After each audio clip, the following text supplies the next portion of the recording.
did that for Justin's. He's still out there wandering around. Calling the Broken Arrow City Council meeting to order. We have invocation by Pastor Conley. That was very aggressive, wasn't it? If you guys would, bow your heads and close your eyes with me. Father, thank you so much for today. Thank you that you are good. And God, we thank you for such a beautiful day today as we've made it through the season of winter and we step into spring. God, we just ask you today that you would fill us with wisdom. Yes, Jesus.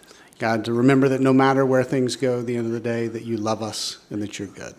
In Jesus' name we pray. Amen. Amen. Thank you, sir. Thank you, Pastor. Roll call. Pickle. Here. Green. Here. Ford. Here.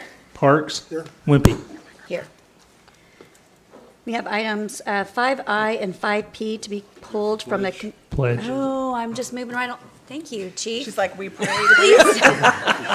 Please stand and join Counselor Ford for the Pledge of Allegiance. It's just getting right down to business. So sorry. Attention, salute, pledge. I Pledge allegiance to the flag of the United States of America and to the republic for which it stands, one nation under God, indivisible, with liberty and justice for all. Bless you. I missed one meeting and I'm getting completely thrown off.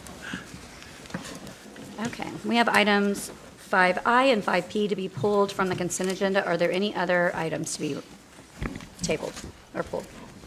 I'll make a motion that we approve the consent agenda minus items 5. Oh, do you have something, Mr. Green? No. Minus items 5I and 5G. Second. Oh, there we go. I have a motion and a second. Roll call.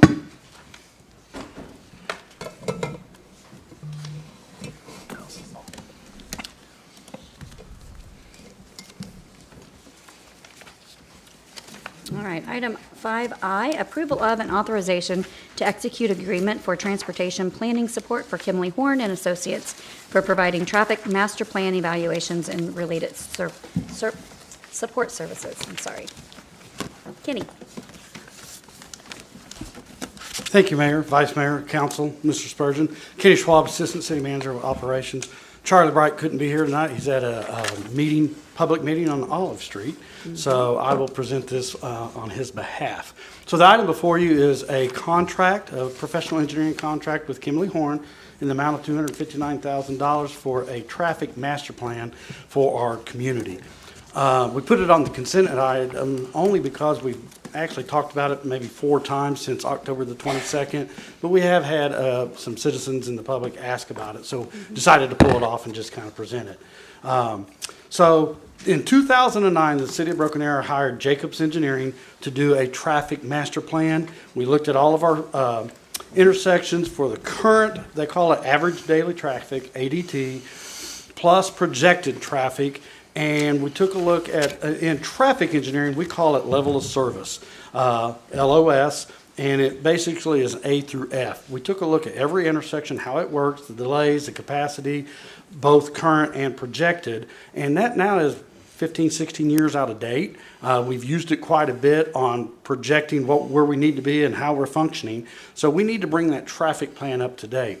We actually reached out to Kimley Horn and Jacobs. We had a short list of a handful of firms, 4 or 5, that do a lot of traffic. There's not a lot of firms in the state of Oklahoma that do traffic engineering at this magnitude, but certainly Jacobs, who did our previous one, and Kimley Horn, and we interviewed both. And through that process, we selected Kimley Horn to do this.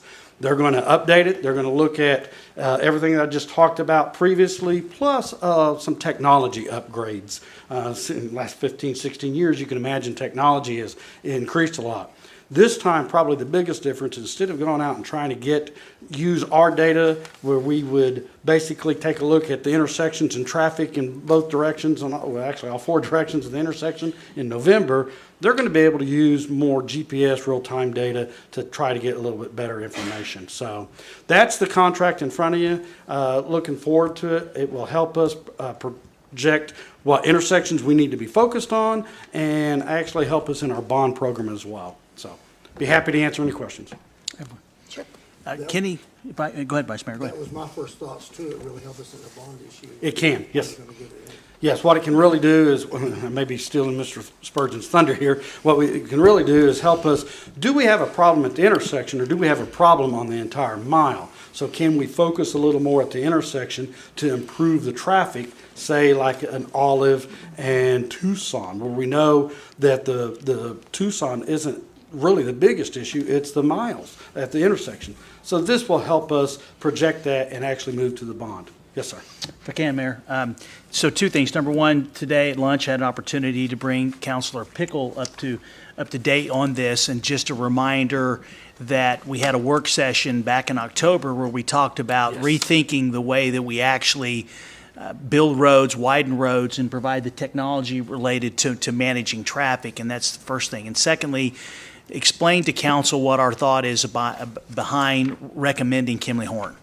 Okay, well, and to your first point, October 22nd, when we had our work session, that's actually where we kind of rolled out doing the master plan and the data that we were going to use. So this is a continuation of that. So why use Kimberly Horn? Number one, they're probably the top traffic engineering firm in the United States. When you talk about roundabouts, they've designed more than half the roundabouts in the United States. We used them at New Orleans Square intersection. That was challenging. They both looked at the roundabout plus the grid intersection. They looked at the data. It was a great experience working through that process with them, staging the intersection. How do we get it through? They've also done, their roadway team has helped us immensely with the amphitheater. So we know them, they know us, they know our community. So honestly, it was an easy decision to select them. Thank you. All right.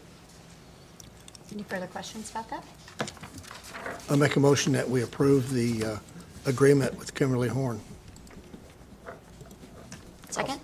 Second. Good job. Both of you, Ms. We have a motion and a second. Roll call. Yeah, you gotta click it. My mouse is not working. Thank you.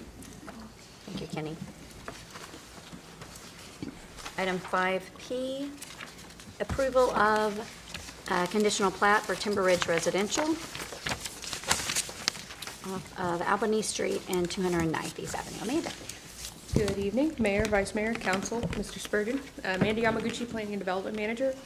This is an application for a conditional final plat for Timber Ridge Residential located west of the southwest corner of Albany and 37th Street or 209th. So this property is approximately 35 acres and proposes to have 141 lots.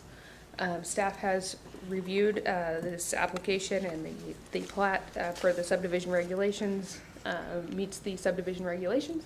So we are recommending approval of this conditional final plat per Planning Commission recommendation. I have two people wanting to speak on this, one in favor, one in not. What is the discrepancy that we're dealing with? So if you can pull up the plat for this item, it would kind of help explain. So this is a unique situation where we have two plats that are working almost simultaneously with each other. So what you see right here is Timber Ridge Phase 1 up in the northwest side. That is a development called Albany 40 that's coming in. Since they're coming in kind of back to back, we recommended that the applicants and the property owners speak with each other, kind of coordinate their designs. Those discussions didn't come out quite as well as we would have liked them to, so there is some discrepancy between the property owners and the engineers on stub street locations, things like that. There's also been some issues brought up. I don't have the Albany 40 plat to show you guys, but there's another detention pond immediately north of the one proposed in Timber Ridge. So I believe the applicants would like to speak about that as well. How do we resolve the stub street issues? Technically, both developments meet the subdivision requirements. So this is kind of an interesting situation where they both technically meet the requirements, but they don't align. So when staff is looking at that, we're looking at whose application came in. Right now, we do not have a conditional final plat in for Albany 40. I'll let the applicant and their representatives kind of explain that situation. But we have to take the application that's in front of us. Does it meet the criteria? The answer to that is yes. However, we do recognize that when Albany 40 comes in, they're gonna have to make some pretty significant changes in order to match up to this plat. So we understand where the concern is, but just looking at this application on its own merits, it does meet the subdivision regulations. Could you again tell us where Albany Court's going to go in? That, the square up at the top, Where it says unplatted? Right there? Yeah. Okay. The one I would think is commercial, but it's not commercial yet. it's not commercial, it's single-family residential. All the way to the intersections? No, the section near the intersection is not up for development yet. We haven't had a rezoning yet, so I would expect it to go commercial, but we Okay. don't have an application for that yet. Be happy to answer any questions after the people have a chance to speak. Okay. Tom Voigt, I believe.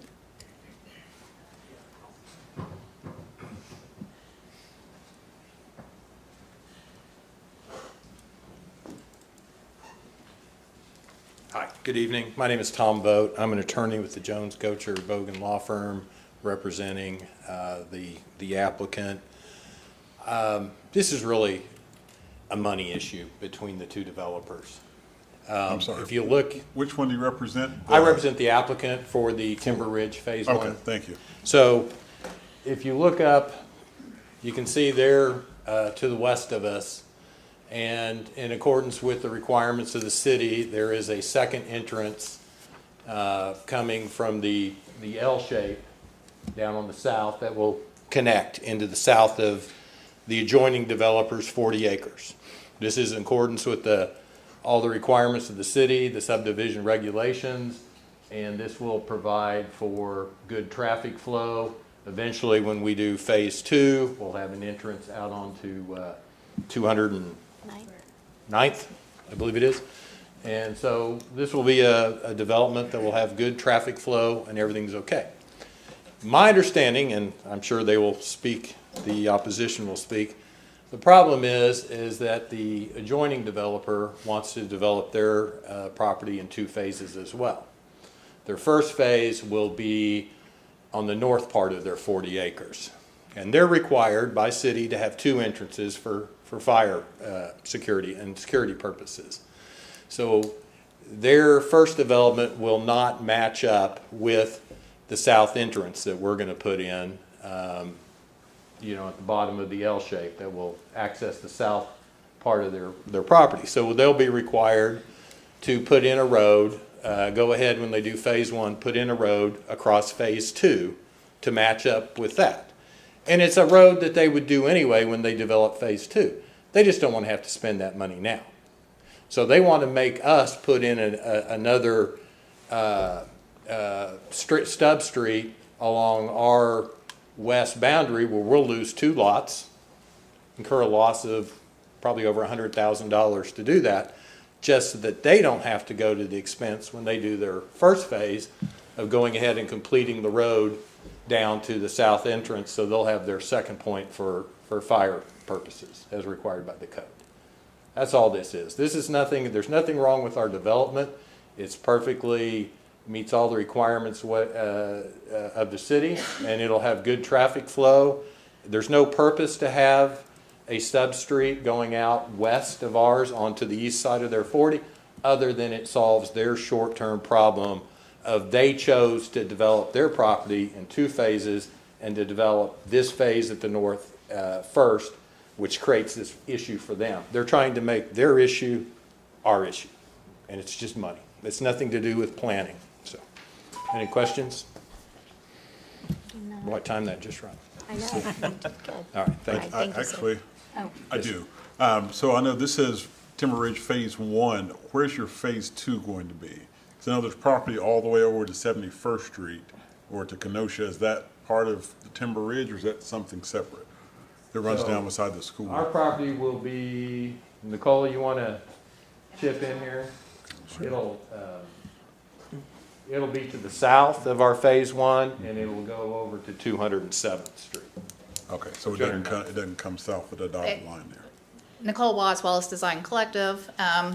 So our phase two will go to kind of the center of the street, the center of the page, which has the overhead electric lines. But we do own property farther south to the school, which will be probably phase three, where we will eventually connect into that road that is by the school. But that will be in a future phase. That won't be in this phase right now. Okay. So you're not going to the right of it, to the So north of it? the right That there, area. that will be in phase two. Okay. Yes, we were, with all the construction and stuff that has been going around in the area, with the street improvements, we were letting all of that get taken care of and handled, and then we will come in with an entrance later for Which that. looks amazing, by the way. It does. So, yes. Okay, so I'm gonna assume that eventually, you said it's gonna tie into 33rd that goes down towards the school, because I know the kids in that neighborhood will go to that school, and they'll have to be able to get back and forth, because Right. they'll be within a mile and a half, so there'll be no bus service, so they'll have to walk, down and across or around the mile section, where parents will have to drop them off, so. Yeah. Just look and make sure it's gonna be eventually some connectivity. Yes, sir, there will be. We all know that there's a lot of traffic around that school and with that road and everything, and so what we were wanting to do is we were going to start a phase one on the north side and get that established, and then continue on south and then connect to that, instead of having our phase one construction traffic and everything else mixing with that school traffic. Because there's only one way in and Yes. out of that school right Yes, now. sir. So we will eventually be connecting to that. Okay. Will there be a road at some point that goes from the school property to 209th? We're working on it now. Okay. Yeah.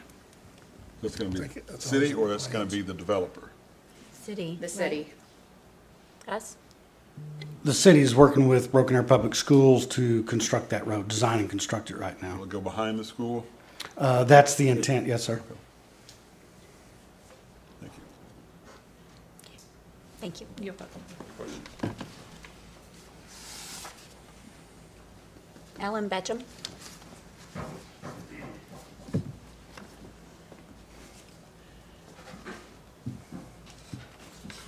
Alan Betchen, AAV Engineering, 200 North McKinley in Sand Springs. I get the unenviable task of being the guy who's here explaining kind of the other side of this and how we got to where we're at.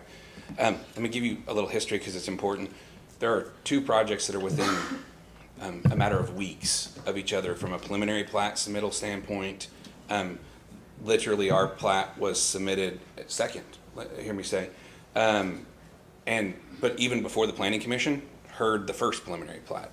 Their original preliminary plat didn't look exactly like what you're seeing here. That entry was not sitting where it is. It was actually aligned with that straight shot running north and south, which would have gave them the separation from what would otherwise be our drive that comes in along that same spacing. There's a 250-foot separation between adjoining roads.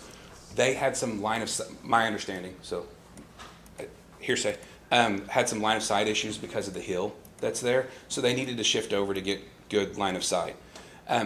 Another thing, they didn't have any stub streets into this parcel in their original preliminary plat, is my understanding. After they and us had submitted initial engineering plans, we have a stub street to the east and one to the south, which is our interpretation of what the code requires. It's two stub streets, we recently read this very much, two stub streets per half mile is the way it's set up into vacant land. So we looked at that quarter mile on our east, that's one, quarter mile on our south, that's one. City staff, rightly so, whenever they got the comment, saw two sets of plans, oh no, I have stub streets where they don't connect to each other, we need to get everybody together. We worked with the Wallace and Nicole, talked through some options. So we had two proposed. They came back and proposed a new stub street in one location and then basically moved both of ours, and then our entry moves over to the west. That was a resulting net loss for our development, and it was a loss of over 3 lots. As compared to not necessarily incurring those same losses in theirs to accommodate the stub street requirements. We went, I don't know, 2 or 3 back and forth about potential opportunities of maybe combining entries, which is a very odd thing, and I'm not advocating for not having neighborhood identity, so I'm not saying that that would be the right solution. Trying to really look at unique ways to solve the problem. And we ended up in a place where, hey, look, accept our stub streets, we'll move our road over, we'll take the lot loss from moving our entry over, and that's just the best way to move forward. After we did that, they submitted a conditional final plat that was not even accepting any stub street along the east boundary and ran with it. Really what we're asking is not that you make a decision. I'm not asking for the city council to say, hey, this developer's right and this developer's wrong and this is where it is. It was an issue that we didn't get to have that conversation at the planning commission, which is probably the right venue to organize planning discussions like this. And we're asking you to refer it back because we didn't know until we were sitting there that it was on the agenda to say, hey, wait, we want to have this conversation that I'm having with you now with the planning commission. It is not, let me be very, very clear. We can develop our first phase. We have 2 entries onto the front street, and it has nothing to do with not wanting to get down and connect to that stub street. 100%. I'm not saying that is not an accurate interpretation of what I'm trying to achieve. We're going to do 2 entries into our subdivision in phase 1 no matter what because of the fire code. And that was always proposed from our original preliminary plat to what we're doing today in any iteration of that. So this is not about us not wanting to build it in phase 1. It is about cost and being equitable between 2 developments and making sure that there's an equitable solution. And we feel like we were trying to negotiate in good faith, and it's just not done. And we want to have that conversation in front of the appropriate board, and that's what we're asking for. This is not, please do not hear me say their project's not conforming and it's wrong and it doesn't meet. There are some, I think, some unvetted hydrology issues between the way the 2 ponds function with each other. That we, in all honesty, I never even considered until kind of getting into this a little deeper now, that I think need to be addressed. And we're asking just to send it back to Planning Commission for the opportunity for us to have those conversations and come up with the right solutions. It's not a no. That's not what we're asking for. Just please let us talk. So I guess at the last planning commission, there was another project I believe you were there for, and this item was on the agenda, but nothing was mentioned, like you didn't speak up on it at the planning commission then? I didn't, so it's the same process. I need to sign in to speak, and it was on consent, and I didn't know it was there until I saw it literally pop up in it, and I wasn't going to interject out of form in that. I didn't have, if I had known it was on there before I could, and I could have signed in to speak, we would have absolutely had that conversation, 100%. I just didn't have the venue, and certainly wasn't prepared to have that because we didn't know it was there. There's no notice provisions for a final plat. So it wasn't like, hey, we got a notice and we just ignored it, or the owners did. There's no venue for that. So if you were not adjacent to them and going through this right now, this would move forward with no question because they're already in motion before. I think that would be staff's, and I don't want to speak out of turn for staff. I think that their opinion, as written in the staff report, is that it meets the requirements of the code. Yes, ma'am, 100%. So help me understand the conflict. If you're going to put 2 entrances to Albany, that covers your 2 entrances, correct? So it's location of Stubb Street to the east, and it's an overall configuration. Whenever you start dropping streets and Stubb Streets where there were connections, it changes the layouts and changes functionally how the subdivisions function. So basically, you're wanting to stub into their neighborhood? We were required to by staff on our preliminary plat. Not one, I mean, it wasn't just a desire, it was a requirement. So it's not I will say, I have done this a long time, over 20 years, and I've never found a place where I'm having to have this conversation. Neither, and I think staff would say the same time, we don't run into this very often, and I'm just asking for time for us to be able to see. And it may be that we get to the planning commission, they say, they're 100% in the right, and it comes right back here to you for a conditional final plat that as it is. But I'd like the opportunity to have that, because even the planning commission noted, wasn't there a stub street in that other plat? And it just kind of got passed over, because their preliminary plat was approved with none.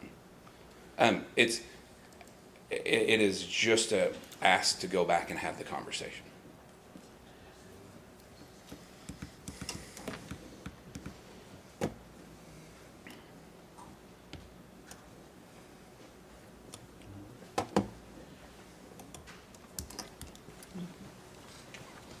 Thoughts, further discussion? Does staff have anything they want to say based on those conversations? If I may. So through this discussion, I believe Councilor Green, you actually brought up that Timber Ridge is located just kind of at the bottom right, Timber Ridge Elementary School at the bottom right. So I would like to ask the applicant, if Albany 40 develops, all of those students have to walk because they're within the 1.5 miles, if I understand correctly. So they're all going to walk down the one street. There'll be walkers, bicyclers, and traffic coming out of the new development through this development to get to school all down one street. That are going around the mile section. Or you're going to send them out on an arterial. That's the school right here.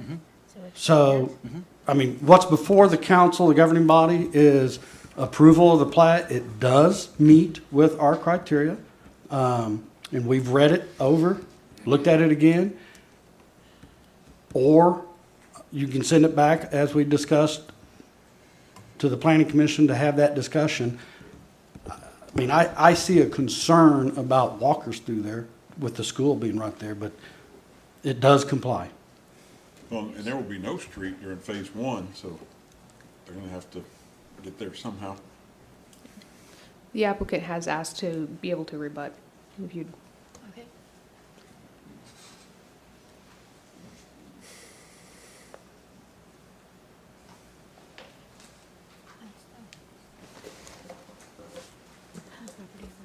I just,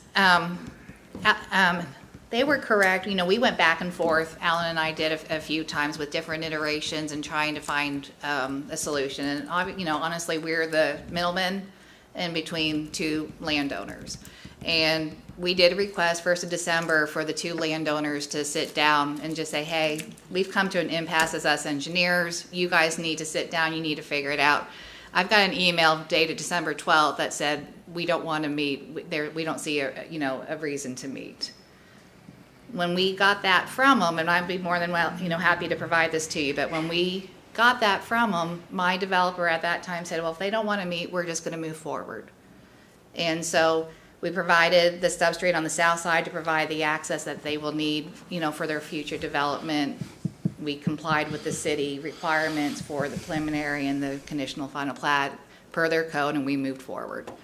So it wasn't like we were trying to blindside anybody. We weren't trying to, slip something in, in the night. We actively tried to, and when we were said, we don't see any need to meet with you about this, then that's when we decided to move forward. So we do meet, the code, we meet the subdivision regs, we meet the intent. We can continue conversation with the city about pedestrian access to the school. Again, this is a phased development. We're not going anywhere. We are, here for the long term. We can definitely talk through that, and work through any engineering questions that they have before everything's finalized.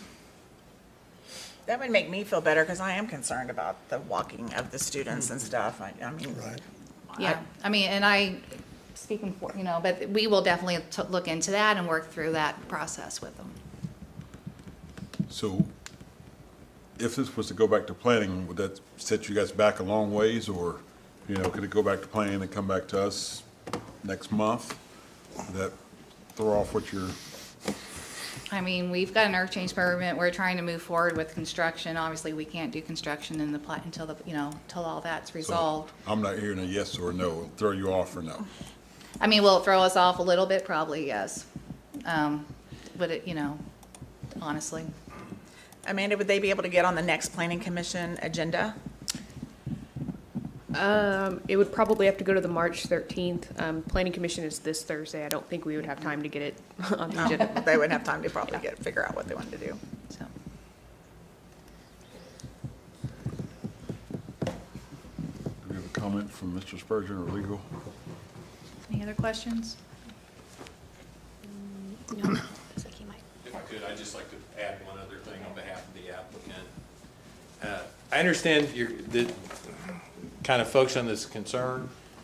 However, the substreet that they proposed was way up north. It was just one lot. If you look in there, it was just going to be, I think, the second lot up there on the north the west, right? Yeah, right there.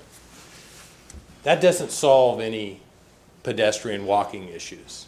Anybody that's living in that neighborhood, they can walk down to where the south substreet is and get across there. Having one way up north, you're not going to have all these people in there wanting to walk north and then go this way and then come back down south again. So, I mean, I don't really think this is an issue that having a stub street is going to address. And like I said, I know that our developer, when we did one in Glenpool, we did a development called Scissortail, Phase 1, still trying to get Phase 2 underway. But they went ahead and they put in the road that goes north out of Phase 1 and runs and connects into another street to provide for that second entrance and does that. I mean, that is not uncommon for developers to meet this need to go ahead and put that street in that's going to be part of Phase 2. It's not wasted money, it's just spending it now instead of a year or two later when you're ready for Phase 1. And it makes sense. I mean, I would suggest that they probably ought to be required to put that street in, hooking up, connecting with the stub street there on the south. And that would solve all those problems and all that. But putting a stub street up north on the west side of ours and east side of theirs isn't really going to solve it, because people, you know, they're going to walk south, and they're not going to walk back north and then come down and do it that way. So I don't think that. So along those same veins right now, with Phase 1, there's not going to be a connection between there and the school. Is that correct? That's my understanding, yes. So if you're asking them to go ahead and put their street in to meet your stub, would you guys be willing to go ahead and put your street in across your Phase 2 to meet up with the school? Well, I don't think that's a requirement that we need to do, no. So, I understand what you're saying, but I'm just saying you're asking them to go ahead and put yeah, extra but road we're in, trying to you're solve not their willing to put problem. extra road I in. mean, I understand that, Okay. but we're here, we've got a plan that's Noted. gone through planning commission. It's met staff approval, it meets all the requirements, and, you know, they're trying to make their problem our problem, is I guess what I'm trying to say. And they can solve their problem. Well, yeah, on their I own. was addressing a separate problem. No, I'm I talking understand about what their you're problem. getting at too. I appreciate that. Because with no connectivity between there, parents are going to have to drive around and come into the already crowded one entrance into the school. So there's going to be no connectivity from the north to the south to the school.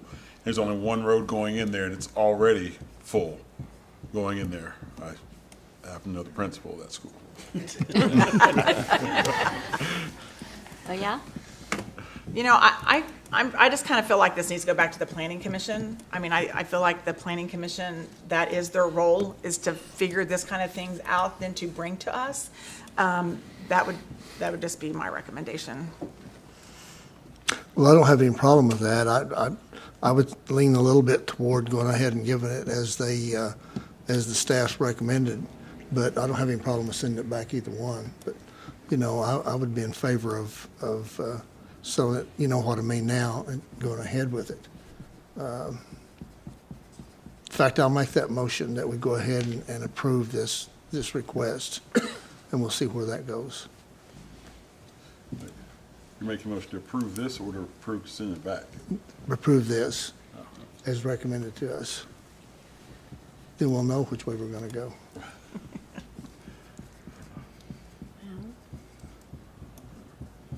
There's no second. I've been here before. Are you having deja vu? Deja vu all over again. Don't take it personally, It's just, Connie. there's a lot of concern with it not connecting to the school, and just like Counselor Green is saying, when those houses go in, these kids are gonna have, how are they gonna, they're gonna have to go all the walk way across around. field or Yeah, they're gonna have to go- truck through a field, or, yeah. Which So it's means almost you're like gonna it wasn't contact the discussed city. in the planning Yeah. commission. Yeah. I know what Councilman Green's saying is at some point, if this isn't corrected, the people who be coming to the council members Yes. going, why didn't you address this when you had the opportunity? So now that we know about it, I think, you know, after thinking, contemplating what's going on, it does need to go back, and there does need something done about that. Otherwise, this project will end up being the lapse of the council, the administration, having to deal with the parents because of the situation the kids are put in, and they're put in having to get their kids to the school. You know, from what I hear, it's not uncommon for a developer to go ahead and put in a road through a future planned development. It's just spending the money now or spending it later. Is that what you heard? That's what I heard. Can I just ask clarification for staff, if this does go back to planning commission? Is the main concern of the city council right now the connection of Timber Ridge to the existing school as its own standalone plat, or is the concern with the connections in the proposed Albany 40 subdivision? I don't have a concern with that because they meet all requirements. I'm concerned with the elementary school. So, if I may, there's two separate items here, the connectivity currently or the Stubb Street tie-in. With respect to walkability, with all due respect to the attorney, I am a practicing traffic engineer and I disagree with this comment. A Stubb Street on the east will improve traffic flow, will improve walkability, because now they have more choices of coming from a fully developed, built-out subdivision going south to the school. I do agree with Mr. Spurgeon that if we don't correct it today, we will live with a fully built-out, all that whole half-mile homes. The governing body and the city of Broken Arrow will live with, there's one point of connection for everybody, walking, riding their bikes, and the cars that are taking them back and forth through one street. It doesn't make good planning sense. I will state that it meets our criteria, and you can approve it. It just doesn't make good sense.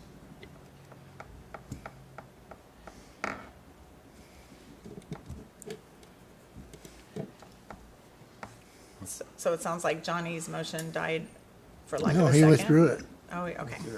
Johnny withdrew So it. you're gonna make your motion? So I'd like to make a motion to send it back to the planning commission. And maybe even in the meantime, the two developers can maybe get together and figure it out. I think that's what our plan is, if they will Well, get that's what I'm together. hoping. Yeah, maybe that'll work. So that's my This will motion. accomplish two things. This will give them time to talk if they so choose, but then also give them time to figure out the north-south connection. Yep. So my motion is to take it back to the planning commission. I'll second that motion. Once you We have a motion and a second. Roll call. Click on this? Yeah. Okay, even though that's not really what we're voting on. Okay. Oh. So it's not really motion to approve. No.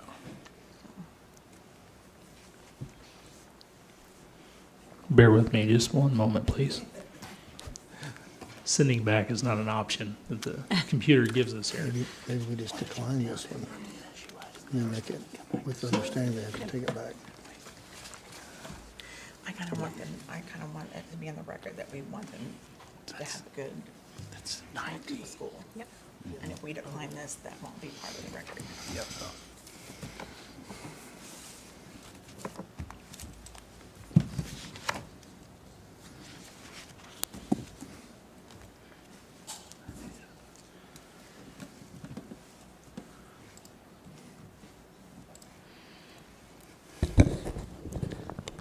We'll correct it in the minutes. It's going to be incorrect on this computer screen. Okay.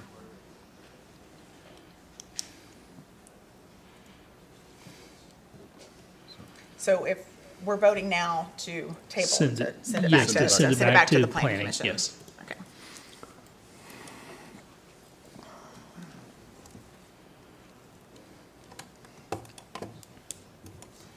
Okay, we're going to jump down real quick to item 9D, and then we'll go back up to 9A.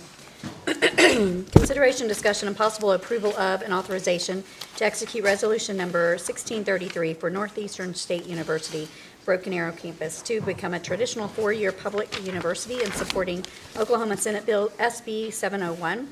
That would accomplish this endeavor. Michael? Thank you, Mayor, members of council. Good evening. I want to acknowledge that we have the president of NSU, Dr. Rodley Hanley, that is in the audience today, along with the vice president, Dan Mabry, is here, as well as we have one of our leading businessmen and a member of the EDC, Greg Graham, is here today, because they have asked to speak to the council about this item, so I wanted to acknowledge them and thank them. We also have Tiffany Shepard from the chamber here today, because we have several of the other leadership members that are out of town, but I have spoken to James Bell about this and briefed him fully on this situation. And so I wanted to first thank the President, Vice President, and Mr. Graham for being here, and Tiffany as well. I look forward to hearing their comments. In the council package, you have your regular request for council action, which is very detailed. Actually, it's a recitation of what the PowerPoint includes. And in addition to the RFA, you have the resolution of support that my office would like for you to consider possibly adopting in connection with supporting SB 701, which has a sponsor and 2 co-sponsors. That is in there for your consideration. And then finally, there is a PowerPoint presentation which really has a history of this issue, which going back to the 90s. It also includes the city's involvement in this process. Then it talks about the challenges that we currently have with the lack of choice in the Tulsa metropolitan area. And then it talks about the benefits of the university having a traditional four-year university, in this case NSUBA, and what it could actually do for Broken Arrow specifically, the Tulsa metropolitan area, and then the pathways that it will help create, doing many things. First and foremost, the statistics are in agreement that there's a high percentage of kids that graduate from schools where they stay. And that's going to actually increase the number of graduates with college educations within our community. Plus, socially, it's that we have a lot of kids that I believe would like the opportunity, speaking to the school district, to have the opportunity to stay in this community. And so, to me, I wanted the council, if you would, have a discussion about supporting SB 701, which I'm excited to share that earlier today we found out that it was in the Senate Education Committee and it passed unanimously 11-0. So obviously, I believe the next thing it would move to in the process to the full floor, I believe, for the Senate to discuss. And then should it pass, then it would go over to the House in that legislative process. And so this is very important. As you know, this is something that's been an ongoing endeavor for really 3 decades now. A lot of people voted back in the early 90s believing that the temporary sales tax that they were approving would eventually lead to having a 4-year university. And then once again, the city supported as a part of the Vision 2025 tax, the additional funding. Remember, that was for Tulsa County, but because NSU was so important that located in Wagner County, it was approved to dedicate additional funds from that Vision tax for NSUBA. And so here we are today with an opportunity to actually, with this bill, it does 2 things. Number one, it clarifies that NSUBA is in the city of Broken Arrow rather in the Tulsa metropolitan area, okay? And it allows the university to basically begin planning and implement offering lower division or first and second year classes in addition to the upper level classes they provide, essentially allowing them to be a 4-year university, which is something that the benefits of doing so would be tremendous, not only for the university, but also for our community. And so with that, I wanted to open the discussion at some point, with your permission, Mayor, to have the President, Vice President, and Mr. Graham come and speak to the council before you would consider taking action. Absolutely. Come on up, sir.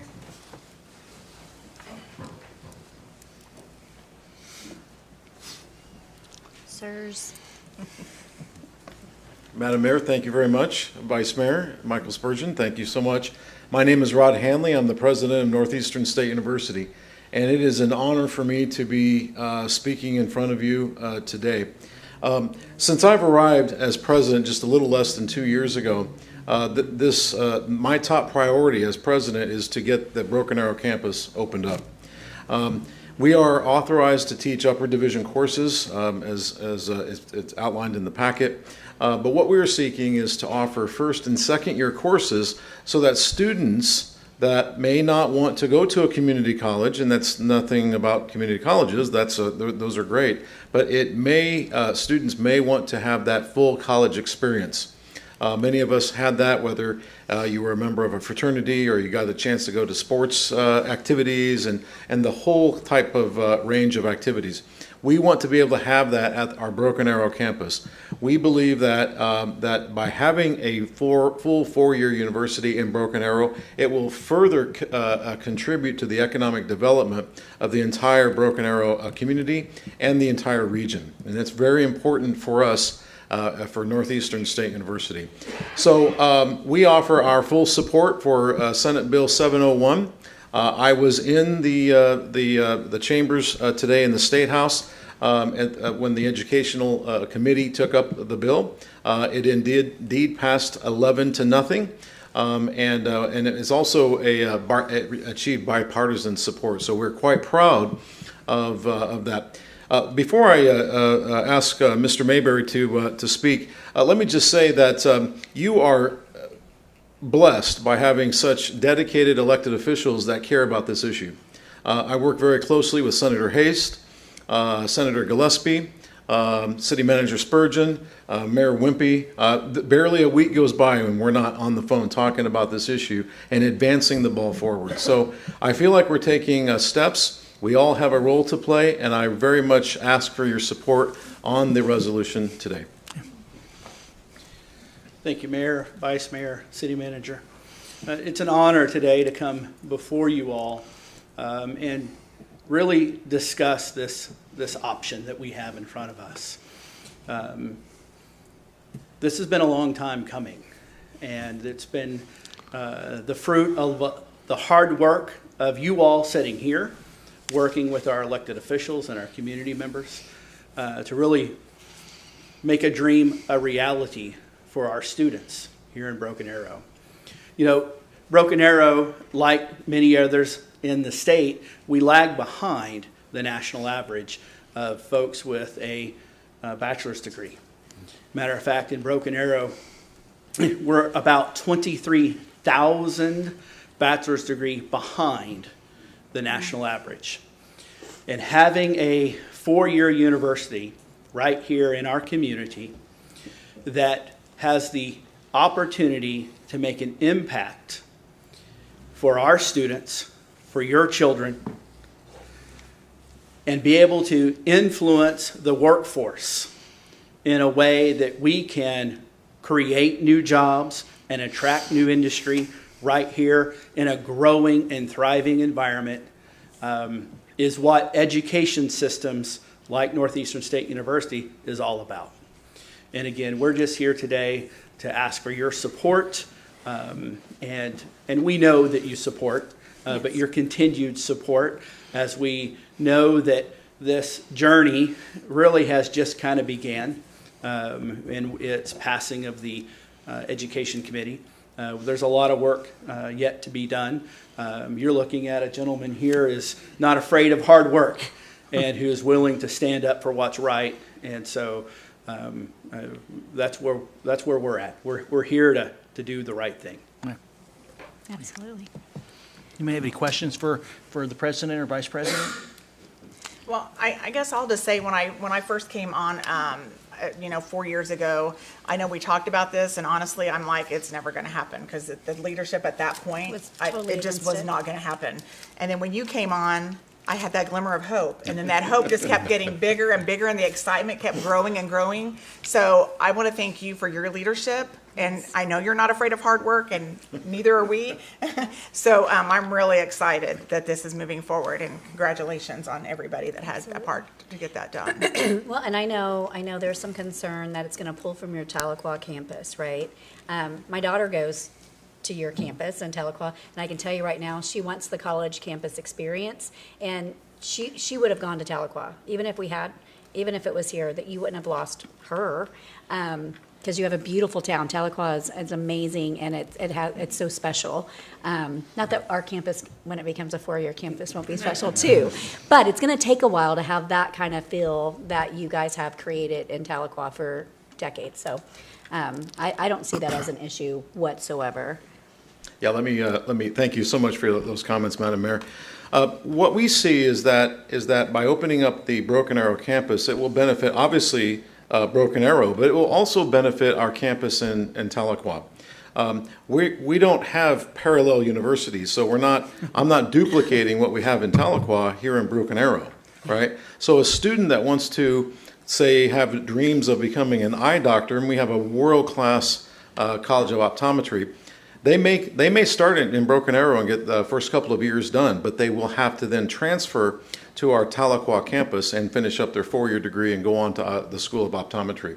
We think that model will benefit both Broken Arrow and our Tahlequah campus, and frankly, I look for enrollment to increase in both of those campuses as a result of this. I'd agree. I would comment too that I often say to this council that you're setting a tone for future councils. And so I can remember when the council years ago, when we worked with Northeastern for the property where Northeastern Broken Arrow is at. And a dream of all that council was for that campus to be what we're looking at, today, the eventuality. And it just kept lingering on, and they've passed on. But I'm still here to kind of see it. Whenever I first met you, that was one of your first comments. And I thought not about us passing on, but about making it a 4-year school. And that was the dream of that group back 30, 35 years ago when that took place. So I'm really appreciative to get where we're at now, and we just keep going on and getting it passed. But excited about it. Well, thank you so much for that, Vice Mayor, and I'm so glad you're here and haven't passed on. So. We are too. We are too, yeah. I'll just go ahead and add on to that as well. I mean, NSU, I'm alumni of NSU. I have my BA and MBA from NSU, and just to think about the opportunities that this is going to present for our city 5, 10, 15 years down the road, and what talent we can retain in the area, and what, like you said, councils and those types of things. It's exciting, and I really do appreciate all your work on it. Yeah. And I'm sorry I didn't wear green today like Councilor Green did. I was thinking springtime is coming, so. Well, he does look very dapper today. He does. Thank you very much. Yes. Well, in efforts to respect everybody's time, I'll just say ditto to what all There you go. Are you going through the PowerPoint or no? No, actually, I really the PowerPoint is actually was a collaboration between a number of individuals in case the council members need to speak to someone to have the history. Also, it's been provided to Senator Gillespie, and I'd be glad to provide it to any legislator that would like to see it, because it's been reviewed, and actually the president and vice president both contributed to actually some of the information that's in there, and some of it was by Senator Hayes. I spoke to him at great length, and he reiterated what the vice president had said about where we were in terms of degrees under the national average, which I had not heard that statistic, which this is it's a pathway. We need to add it to the PowerPoint. It is. So that's something I'll probably update, but really for sake of time, I would defer from doing that if you're okay. Yeah, absolutely. Well, I can tell you Senator Gillespie is talking one-on-one to whoever she needs to talk to. So she's very passionate about this, and so it's amazing that we have her at the state level that is working for it. So, Yeah. And I do appreciate Senator Hayes' work on this for sure, but I really feel like if Senator Gillespie wasn't there, this may not be happening this year. So I'm really excited that she's still got that energy for BA as we knew she would. yes, yes. Well, we had the privilege earlier today to do a photo with Senator Hayes and Senator Gillespie, and if you all would entertain me, I'd like to do an Ussie with us here and you all. Yes, So, yeah. Do you see us? Y'all need to scoot in probably.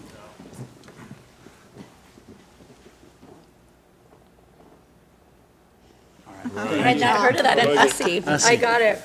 Thank you both. Safe travels back. Hey, and on your way out, you can look at that wall because we have an NSU jersey right there on the wall as you walk out. I'm Gregory Graham, Chairman, CEO of First National Bank, but I'm here on behalf of the Economic Development Corporation. I'll be brief. I think everyone's fully supportive of this, but I do want to share that last week, February 20th, the EDC unanimously passed a resolution supporting the city's resolution and Senate Bill 701. I remember as a much younger man, my father explaining to me the importance of NSU Broken Arrow was that the Tulsa Broken Arrow Metro was among the largest cities in the country, not just the state or the region, but in the country, without a public four-year university. Well, here we are 30 years later, and we're in the same spot. So the time is now. Thank you very much for your time, Mayor Wimpy, Vice Mayor, Mr. Parks, councilors, and Mr. Spurgeon. Thank you. Thank you for coming out. Thank you. I will say that Scott Graham, his dad, was one of the biggest proponents for the education system, well, for all of Broken Arrow, but he was a leader when it come to trying to get this together. It was a good job. Yeah. Thank you. Thank you. All right. We need a motion? Is there any other speakers? We got everybody that wanted to talk? Okay. I'd like to make a motion to authorize resolution number 1633. Oh, never mind, I'll second it. Councilor Green had already made a motion. He was sitting there Ron smiling. Rose for it. Second it. Yeah. All right. Unanimous. Mayor, what I'll do is I'll actually get a copy of the signed resolution up to the sponsor and the co-sponsor, a copy to the EDC, copy to the president and his team, and anyone else. I'll ask legislatively who else I need to provide this to, because I'm a little unsure, but I'll make sure they get it. Also, we'll have a press release regarding the adoption and other communications, letting our community know exactly what action the governing body had taken this evening. Okay. Perfect. Thank you, sir. All right, back up to item 8 is citizens' opportunity to address the council. There is none. Item 7, please. I'm sorry? Just kidding. We will go even further up to item 7. 7A, presentation of upcoming Parks and Recreation micro survey. Aaron. I believe this is the second meeting in a row where you've tried to skip me, Mayor. I'm going to get a I'm compliment. so sorry, Aaron. It's understandable. No worries at all. It's not that we don't love your surveys. Thank you, sir. Appreciate that. Mayor, Vice Mayor, Councilors, Mr. Spurgeon, Aaron McCullough, Director of Communications for the City of Broken Arrow, and it's my pleasure to present to you the micro survey for the Parks and Recreation micro survey that we're going to put out to the public. But before I begin, I would be remiss if I did not acknowledge Parks and Recreation Director Matt Hendren. He was instrumental in putting this together with me, and I learned a lot from Matt and some of the language that was used, and he kind of looked at me side-eye like, why are you putting that in there? And so thank you, Matt. Appreciate that. This survey is born out of that comprehensive survey that you may recall we had out into the public about a year ago at this time, as a matter of fact. And community livability, if you remember that survey, it looked at 10 different facets of community livability, broke those responses down from the public into those 10 different facets. Parks and recreation opportunities was very high as far as the importance that our community places on parks and recreation opportunities. You can see 78%, fourth highest only behind public safety, economic health, and utility infrastructure. And then it was third highest as far as the quality, and that's how we provide those services with 70%. So obviously what Matt and his team are doing are really good things here in the community because they're recognizing that. So what we wanted to do a little bit deeper dive. And as Mr. Spurgeon pointed out during your meeting back on February 4th, we wanted to really focus on 3 things. Those 3 things, of course, being a community center, a potential new community center in South Broken Arrow. We wanted to look at the Elam Park Master Plan, those amenities, and then we also wanted to look at expanding the trail system. And so that's what we're going to do with this. And there's a couple of other questions, too, that we'll get into here at the end.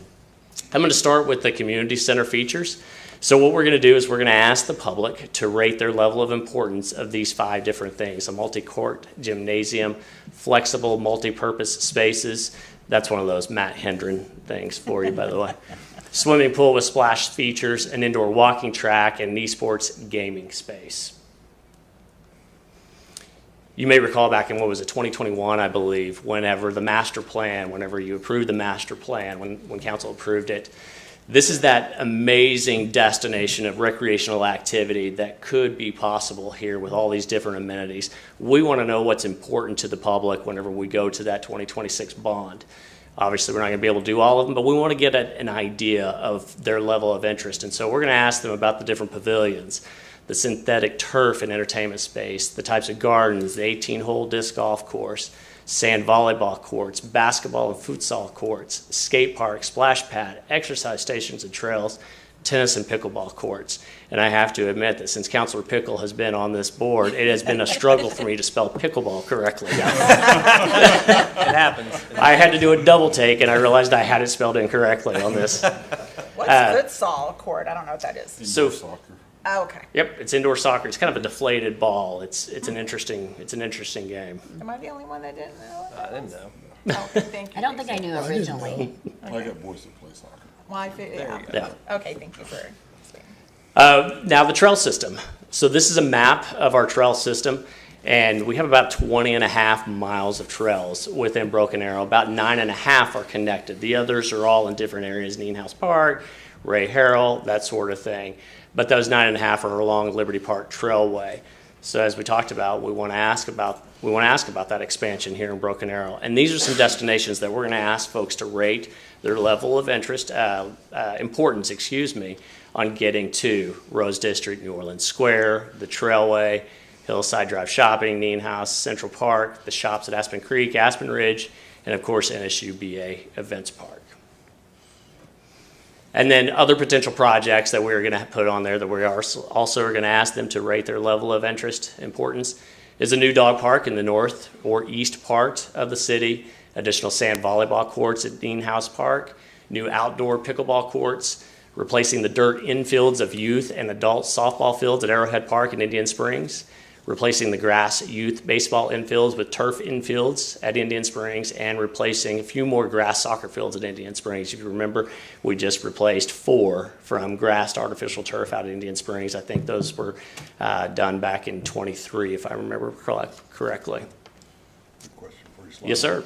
What are you looking at replacing the dirt infields with? That'd be artificial turf. So instead of dirt, it's going to have turf?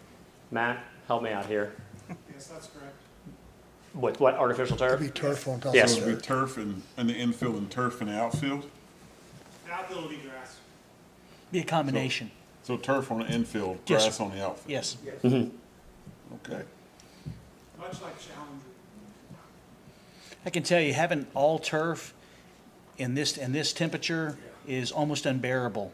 It's somewhat tough but having the grass. But I played on many fields where it's all turf, and it can get up into the I would say safely 110, 120 degrees in the summer months, and it makes it very difficult to play. So, and that's for adults, and so for youth, the combination we found at Challenger of having the turf infields and then the outfield being natural grass works very well. And it also saves money in terms of not only just the initial installation and then the actual, when it comes time to replace it, because every piece of turf has got a useful life. So that would be less expensive should the council and the voters approve it down the road having to replace it. This survey will take about 5 minutes to complete. We're going to launch it most likely the second week of March. We lost a week last week. It's going to go for about 3 weeks, and of course we will. It'll be available on the city website, and then we'll be back here to present the results to you. Any questions for me or Matt Hendren? Thank you both for your. I don't have any questions, but I have a comment that I'm on the church board, the church we go to in downtown Tulsa, and they're getting ready to have a big bond issue. And I talked about the city manager and you last night when I gave them my point of view of why we passed so many bond issues and about the data and how you guys work with the citizens and how you brought that to community. Mm-hmm. So a lot of people from Broken Arrow go to church there, and so they knew who I was talking about. Oh, that's fantastic. Good news. job. Thank you for sharing that. Well, let me share this survey, in my opinion. I mean, public safety scored very high. Streets and roads scored very high, and it's really a matter of what percentage the council wants. If the total package is approximately $400 million, what percentage does council want to dedicate to asphalt and concrete? Is like what I like to say, which would be proposition number 1. Proposition number 2 is going to be public safety. This survey is probably the most important because it has the biggest ticket item in the total in the overall total package would be a community center and or a community center with splashing features and some type of pool or some, lazy river or so forth. And so the other amenities we have estimates. So if council was to say we're going to do a pickleball outdoor in this part of town, we already have an estimate of what those would cost. This package right here, proposition, could be 3 or 4, depending on what council decides. It could be significant because you're putting in that community center in there, and so the community center, it scored favorably in the survey last year overall. So we're trying to drill down to see exactly what they would support to go with it, and if those numbers are the same as they were a year ago.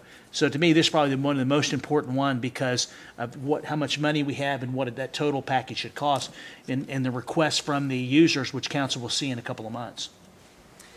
I just feel like the quality of life issues, which this is a big part of the quality of life in Broken Arrow, is what sets our city apart. One of many wonderful things, but like this is definitely high on the list that sets us apart from many communities, if not all communities in Oklahoma.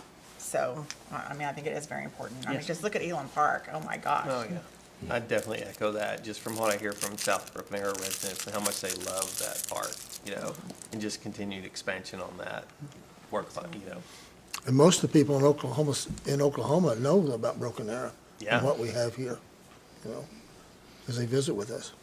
Well, one of the reasons why the question, and I mentioned this recently at 2 different presentations, is for years, for the most part, it was Dallas, Broken Arrow, and let me see, Dallas, Broken Arrow, Kansas City for youth sports. Now it's Kansas City, Northwest Arkansas, maybe Broken Arrow, Dallas, because of the amenities that they put in Northwest Arkansas. And so, I always say this, jokingly, we don't have mountains and we don't have an ocean. Well, we have the youth sports. And so now we have direct competition. And so seeing what the public thinks about making those improvements is important, not only for the kids that play in our community, that play sports, but also for not recreation, but also economic development opportunities to stay in our hotels and to bring these events that actually support the businesses that are here. So there's economic value to making these improvements. So seeing what the public thinks about those things, so then council will have the data to be able to decide what level they want to put in that quality of life package. I'm just shocked that we have 20 and a half miles of trails. I was too. I've run that Liberty Park Trailway many times, and I can tell you it definitely is 9.5 miles, but I was surprised no, there were 11 more. And just this survey and then going into the bond package will just continue to educate our community of how many parks and trails and amenities we have. Because there's a lot of time people ask for these things and we're like, are you aware we have this, we have this, we have this? And usually they're not. They're not aware of all that we have, so. Okay. Thank you all. Thank you, sir. All right, item 7B is update on the 2026 general obligation bond. Speaking of bond packages. Thank you, Mayor, members of council. Good evening again. Just a short update tonight because of the length of the agenda. I really wanted just to mention is the survey that you just recently reviewed. That's going to be a part because obviously the data is going to dovetail into your decisions in terms of what projects make the bond package. We have our next internal subcommittee meeting next Monday. And besides updates from the subcommittee chair people, which are basically directors or senior staff in all the various areas, the focus is going to be putting together a what I call a tentative review and engagement schedule for the council members. So at some point in the very near future, the projects that came from the user groups, the original surveys, directors, comments from the public is going to be given to you, and then we're going to need some time for all of you to review that. So that's the focus, so you can start planning your summers, really making sure that we have, because I anticipate there's going to be multiple meetings that we will have probably in the month of June for the council to review all of the projects and then give direction to staff so we can start preparing for the public forums that are going to be held right before and probably right after Labor Day. And so that's going to be the focus of the next meeting and all I have really to report tonight. Okay. All right. There are no citizens signed up to address the council. Item 9, general council business. 9A, consideration, discussion, and possible direction from the city council on the compensation of members of the council. Spurgeon. Thank you, Mayor, members of council. Good evening once again. So over the last couple of years, I've had current council members and previous council members expressed to me a question of what does the state statute say with regard to allowing for compensation to elected officials, i.e. the mayor and city council members. And obviously, I immediately turned to the person that understands the statutes the best. That's our city attorney, Trevor Dennis. And I asked Trevor to look at exactly what the statutes say, how you apply those statutes, because it's somewhat clear to read what they say, but it's how you go about applying those. And so Trevor's RFA that he put together on my behalf actually outlines what the state statute said, but because there's been some interest among the council members, I believe there needs to be a discussion, because from my perspective, the job descriptions of the Broken Arrow City Council have changed. And I know many of you want to talk about that because you've expressed that to me, and this is a great opportunity to do so. But I would like to start with Trevor actually explaining to the council member and answering any questions about what the state statute says and how you would apply any compensation for governing body members. Thank you, Mr. Spurgeon. To be brief on this, there's basically two requirements. There's a statutory requirement, and there's also a constitutional requirement. The statutory requirement is very straightforward. There has to be an ordinance that sets the compensation. And so that would outline whatever this body determines should be the appropriate compensation. I believe Mr. Spurgeon had listed in a PowerPoint presentation or Excel spreadsheet what some of the surrounding communities have done. It can take different forms. It can be a straight payment. It can be health insurance, things of that nature. So anything that you would consider compensation, you have to have an ordinance. And so this body is fully authorized to pass such an ordinance. It'd be like any other ordinance that has been before us, is debated, considered, and then passed and adopted. And so once that goes into effect, if this body so chooses to make an ordinance setting a compensation, then the second question, and that involves the Constitution, is when does that compensation come due to each of the sitting council members? Because a constitutional prohibition is basically you can't vote yourself a raise in the current election cycle that you're in. So if you're currently in an office and you vote yourself a compensation or a compensation increase, that doesn't take effect for that office until there's been an intervening election, until there's another office that takes place. So in practical terms, what that means is there would be an intervening election before the compensation is actually paid. So to recap, the two provisions are: one, there has to be an ordinance that sets and defines what the compensation is, and then two, you have to determine when that compensation takes place. So it would vary for each council member, because we do have staggered election terms. And so, for example, there's an election coming up on April 1st, 2025. And so even though there was there's no contest for those elections, state statute says that a current office holder who files, they are at the time of the election deemed re-elected and certified as of the date of that election. And so that would be the triggering event. So for example, if this body would choose to pass an ordinance setting a compensation, those council members that would be elected and recertified as of the April 1st, 2025, that's the date that would be operational for when the compensation would be paid for each one of those office holders who had that election at that date. Those who don't have an election until another 2-year cycle, the compensation would not be paid until that cycle began. Happy to answer any questions. I know there is a couple different moving parts with that. Sure. And it's not something like if even if we pass it, like if someone doesn't want to take it, they don't have to take it, right? I've not researched that specifically.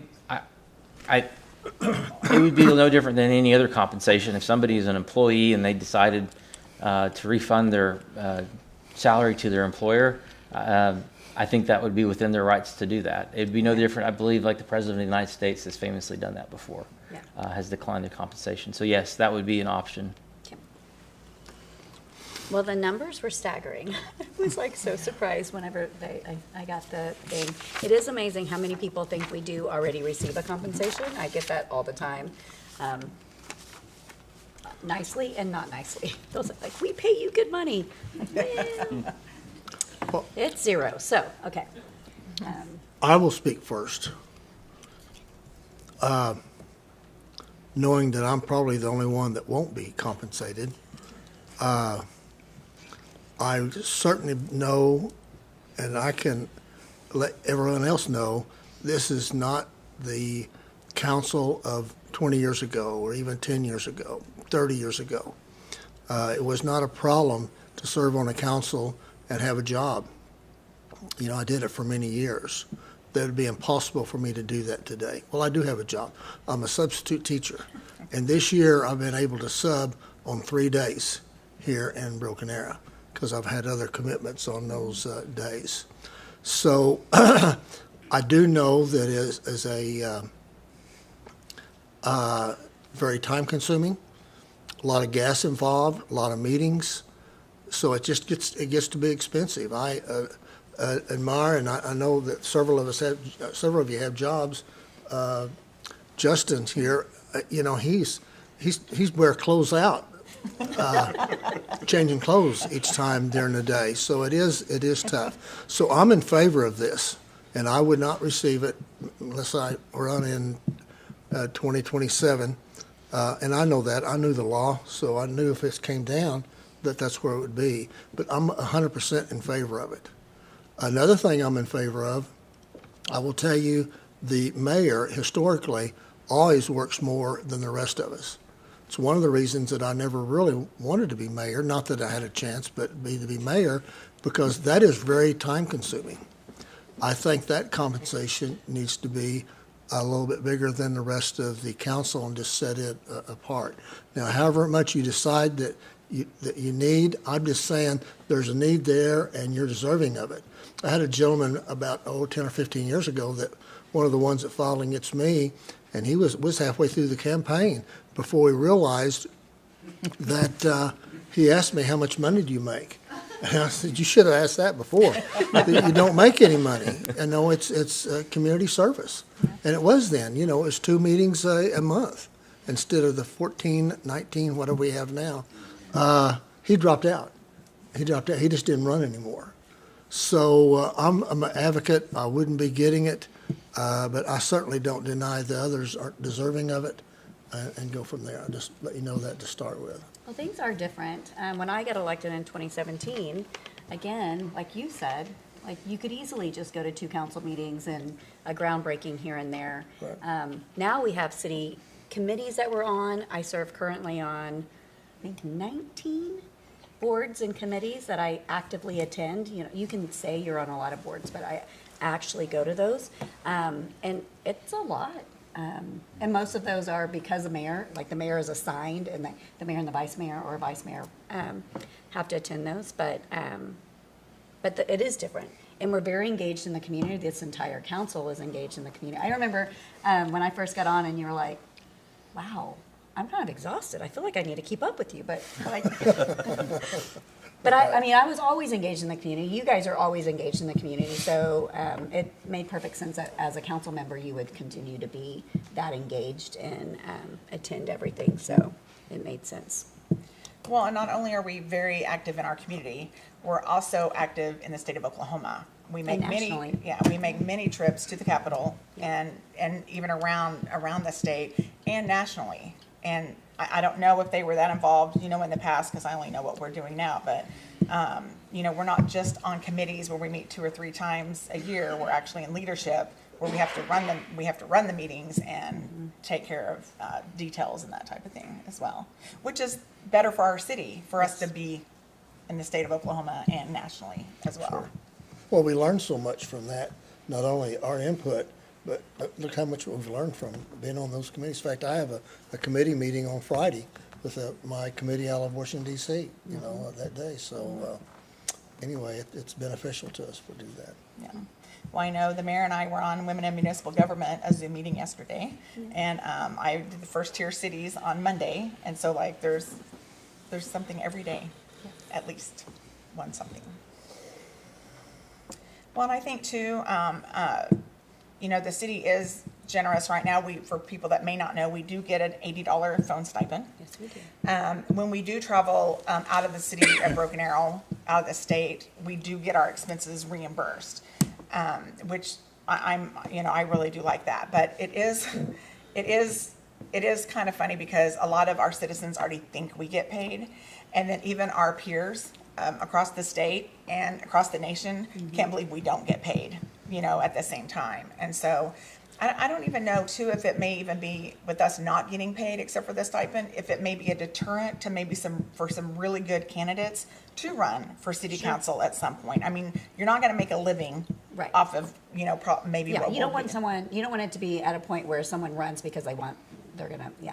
Yeah, I mean, it would help us with the gas, because we do go to a lot of meetings here and there. Here in town. Yes, and we do take constituents out for coffee and lunches and different things like that too, but, yeah, I would be for that as well.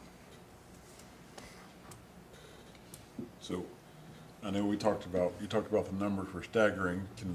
Did Mr. Spurgeon believe did the research on other towns? Can you speak a little bit on that aspect? Because we just said no one out there has heard of this yet. Sure, Council, I'd be glad to. And so I did some research, and I wanted to try to find communities that I believe are within the same population range of the city of Broken Arrow, with us being approximately 120,000 folks. I did include essentially the 5 largest cities in the state of Oklahoma. So what's up on the screen there is you have 5 cities in Oklahoma. Then you have 2 cities in Missouri that are similar in size, that are within the region. Then I had 8 cities in Texas, which you can see all those cities, to me, fall within our range essentially. And then there are 2 cities in Kansas. And I wanted to find out, did they provide compensation, number one? And secondly, did they provide compensation to the mayor separately from the council members? And did they provide that compensation in the form of a salary or a stipend? Then moving to the right, I looked to see if any of the communities offered any type of health benefits, and there were only 2 that did, and that's in the Kansas and Topeka and Olathe at the bottom. And then I listed the number of council members that are on their governing bodies. And those are the numbers that I came up with, starting with the city from the left, working to your right with population, mayor salary, the mayor pro tem or vice mayor, council salaries, whether they're full or part-time. And as you can see, all of them are in the exact same situation that all you all are in, is that they're not full-time. The mayor's not full-time. And so that's the information I came up with. It feels full-time. But in a good way. Yes. I mean, being the 4th largest, hopefully soon either in the next 5 to 15 years, organically being the 3rd largest city in Oklahoma, there's a lot of responsibilities about making policy with all the decisions that you all have to make. The number of subcommittees that have been created to engaging citizens. One of the things I heard from council members when I first got here is that we need to have more citizen engagement. And so if you think of all of the subcommittees which each of you have served on, look at the policy, and the policies are the great public policies that have come out of those subcommittees. The BAT program, Broken Arrow Transit, saving money, ridership up 200-300% in less than 9 months. New Orleans Square, how many people basically, even in the administration, questioned whether that was going to be as successful. Now, sales tax is excellent, and we over a 90% occupancy rate, 93 approximately, and all those were come from subcommittees that were created by the council members. There are many others that I could list. So certainly, I see the job description changing since just I got here, and with the responsibilities of making good public policy. Do you have an idea of what you're thinking we could look at, or?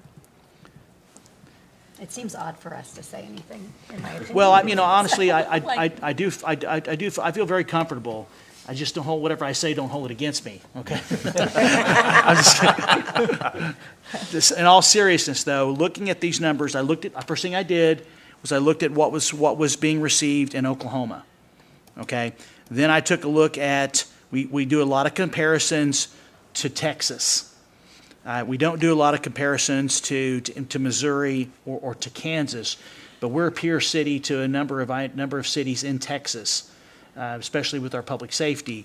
And so, long and short of it is, I feel very comfortable that there should be a difference, number one, in what the mayor receives, as the vice mayor said, and the mayor, and I don't have a recommendation for the vice mayor. That was something I was going to say, because you can see there's several towns that there is a level above council. So obviously that would probably be somewhere between the two. But for the mayor, I think that it's justifiable for a range of a minimum of 9,000 with a high of 12,000, and I would recommend closer to the higher end. And also for the council members, 6,000 and 9,000, closer to the higher end as well. And I would have no problem suggesting that you go with 12 and 9, based on my research here. And I would say leave the vice mayor alone. He's just a council person and would fall in that same category, because especially if you've got a good, hard-working mayor, you don't do much anyway. Sit around waiting for the phone to ring. My only comment would be it's very humbling that this is even being considered, because I got in this role to serve, knowing that there wasn't a salary that came along with it. So any consideration is appreciated, but it's humbling to be considered whichever way it goes. I appreciate the consideration. Yeah, and I would just echo what Justin said, because, me being the newbie, definitely on the council, but I went into it to serve Broken Arrow, the city that I absolutely love, and, it is very humbling, actually. So what we need from the council, if through discussing, is direction to go ahead and put the appropriate ordinance together, which Trevor would bring back, I believe, next Tuesday night. Would you be able to bring it for next Tuesday? We can shoot for that. That Okay. would be, we could do that. Yeah. Well, I'd make a motion that we do that with the $12,000 and the $9,000 figures.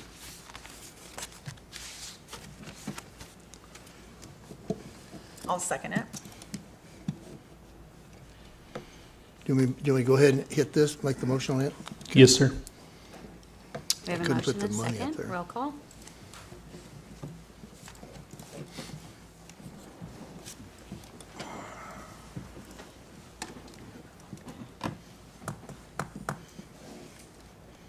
That seemed odd, but humbling, yes. Nobody voted no. Okay. Item 9B, consideration, discussion, and possible action to approve the Visit Broken Arrow Film Incentive in an initial amount of $100,000. You did wear your green jeans for I an did. issue. Yes, the special occasion of a film incentive. Yes. Good evening, Michaela Barton, Tourism Manager. I am very excited to be here tonight on behalf of the TED staff as well as the Visit Broken Arrow Board to request approval to implement a pilot program for a local film incentive. So as you all are probably aware, the Oklahoma film industry is on fire right now with a string of popular productions like Killers of the Flower Moon, Tulsa King, Twisters, and others. Choosing to do business in Oklahoma, the state has been getting a lot of attention in the world of film production. So before I get into the details of our recommendation, I just want to share a short clip that was produced by the state's Film and Music Office. I love it. It does a great job of highlighting the importance of film when it comes to economic development and tourism in our state. So I believe it's the next slide. Yep. So. How many jobs are created when making a single movie? Well, small ones, hundreds. Large ones, thousands. And that means a whole lot of money for our state. So how does it all happen? Let's back things up. Right before a film is done, it needs a score. That's where these guys come in. Beautiful. And that creates a few dozen valuable jobs. Oh, and before that, we have post-production. Editors, VFX, sound, basically computer nerds doing computer stuff. And trust me, without these guys, you don't have a film. All right, so what do you think of that? Do you think we could have some lasers, maybe? Oh, yeah! There you go. Ah, that's perfect. Post-production teams can be as large as a few hundred. And action! So before that, we have the production phase. You know, where they say action, cut, other cool stuff like that.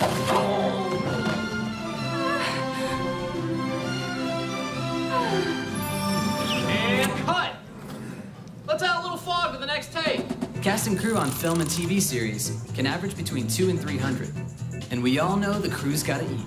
Where do you think those hundreds of meals come from 3 times a day? That's right, our local businesses. We've just added at least another 30 jobs to the job counter. Here's your lunch. Now, you know I have a food allergy, right? And before filming, we need costumes designed, props purchased, and hair and makeup done. And lots of set building, which means valuable jobs for skilled Oklahomans. No, we got the 500. We need 500 more. But before all the costumes, before all the actors and the special effects, music, it all begins with the location. So on to locations. Where have you guys decided? We're going to Oklahoma. Oklahoma it is. Wait, why Oklahoma when there's so many places to film in the world?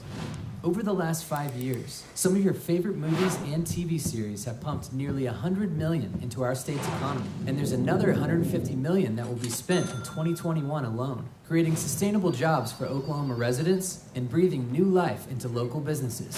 Like a construction project, a single movie or TV series can create hundreds of jobs throughout cities in Oklahoma, sending economic waves across numerous industries throughout the state.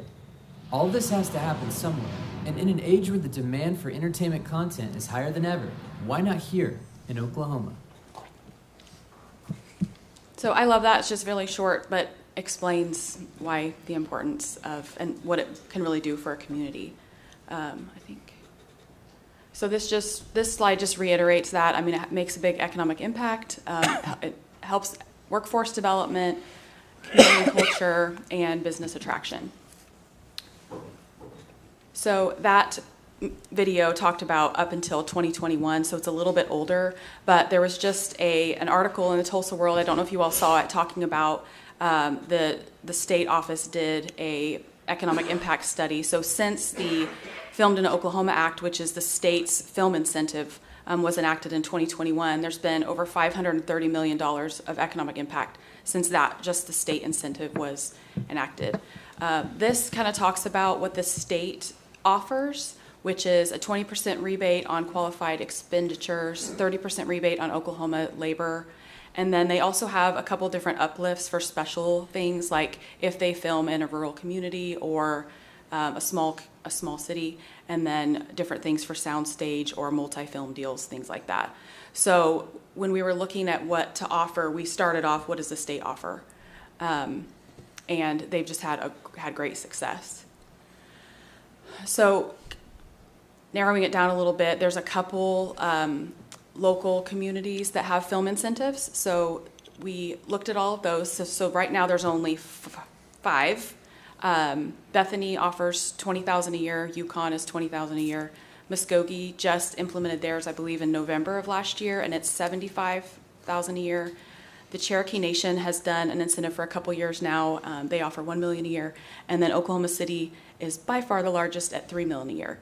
And we spoke to these communities. We spoke to the state office. We said, we didn't want to recreate the wheel. They all kind of use a standard incentive, and that is pretty much a 10 to 25% rebate on qualified spending. So the production comes to the city and they show the receipts of what they've spent in the community, and then they get a percentage back on that, is kind of how it works.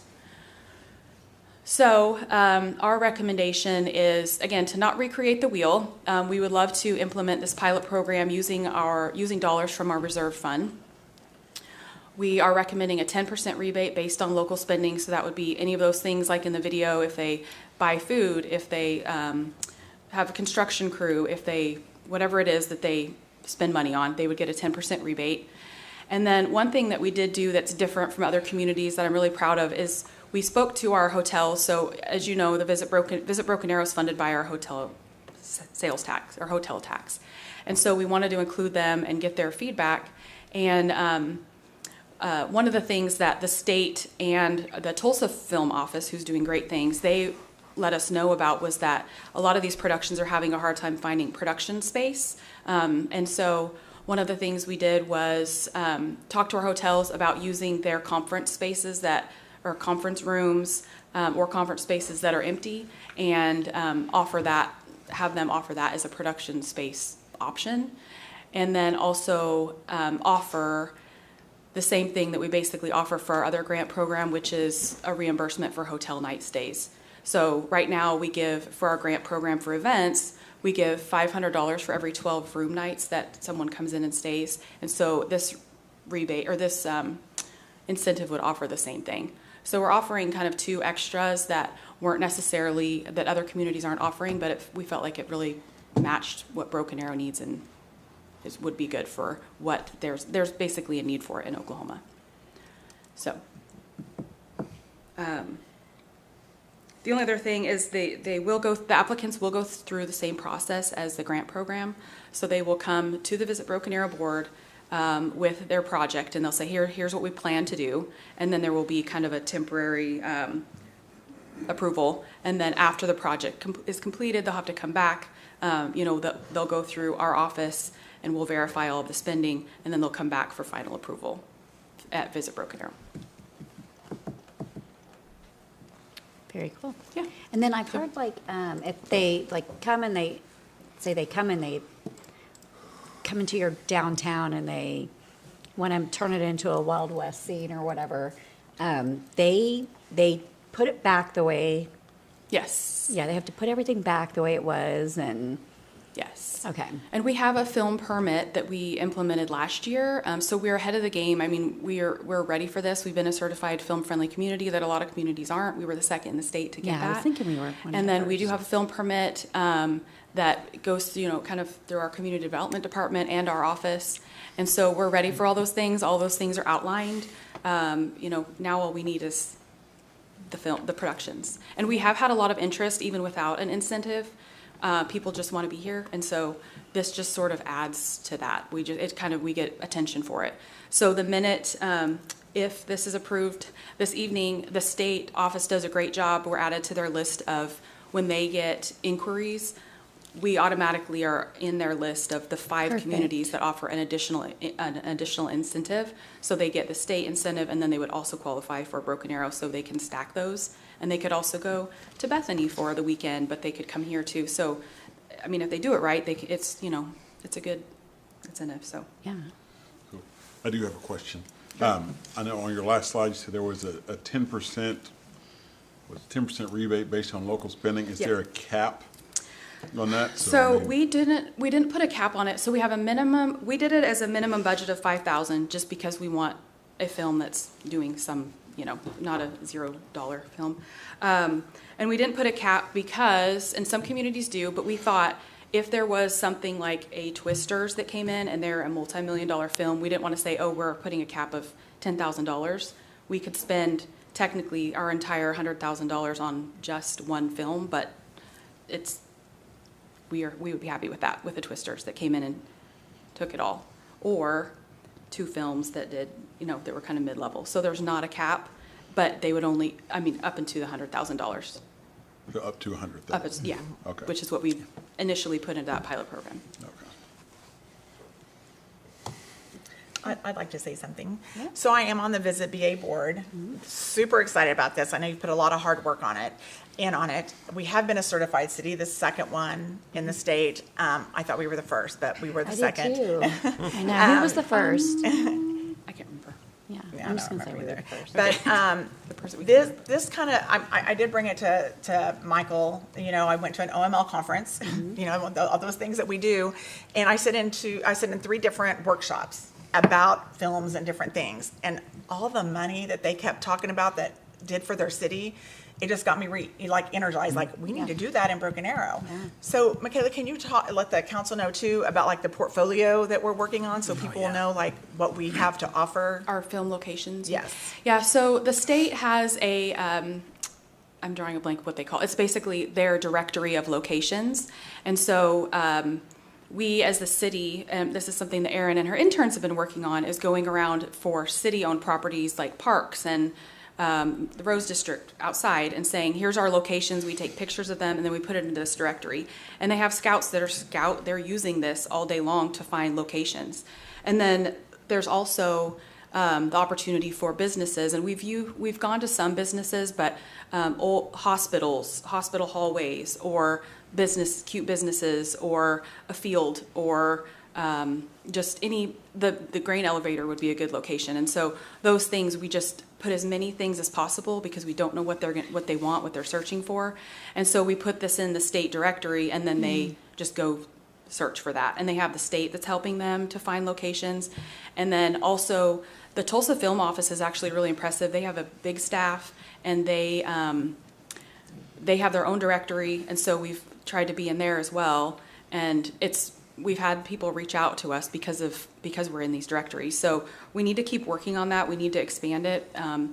We can't put in businesses, private businesses, but we can go say, we can get their permission to do so, or just say, hey, make sure you add, anybody can add any location. You just go on the website and add it. So I went to the movie Unbreakable for the red carpet in Oklahoma City because that was filmed in Oklahoma, parts of that. And I did talk to the director of the film, and I guess she got kind of wind of things that Michaela had been working on and stuff, and she was super excited that Broken Arrow was gonna step it up a little bit, I guess is what the best way I can say it. But we did have someone reach out to me with Route 66, which we don't have Route 66 in our town, but he still reached out to us. So like, I mean, I haven't talked to you about what happened after the meeting and stuff, but I mean, there's already a buzz about Broken Arrow, and I think this incentive will just put us right up there. Yeah, that's a good example. I actually had a call with him during one of the storm days, and he was interested in Route 66, but he's from New York, I believe, so he didn't really know that we weren't. But when we talked, I said, well, we're not really on Route 66, but yeah. And I said, take a look at this. And it worked. I mean, we kind of talked him into, we're like, hey, when you're over here, when you're in Tulsa, please come by. Hopefully by that time we'll have an additional incentive. Like if you want to stay here and do an additional, he does like different docuseries. And so he was very interested in what we pitched to him.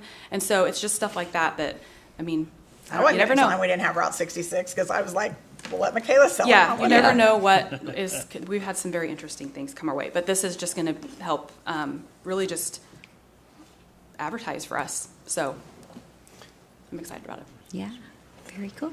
I was going to add on, I know you were talking about, if they decide to film downtown and they turn it into a, Old West Town or something like that, they also compensate the businesses when they have to.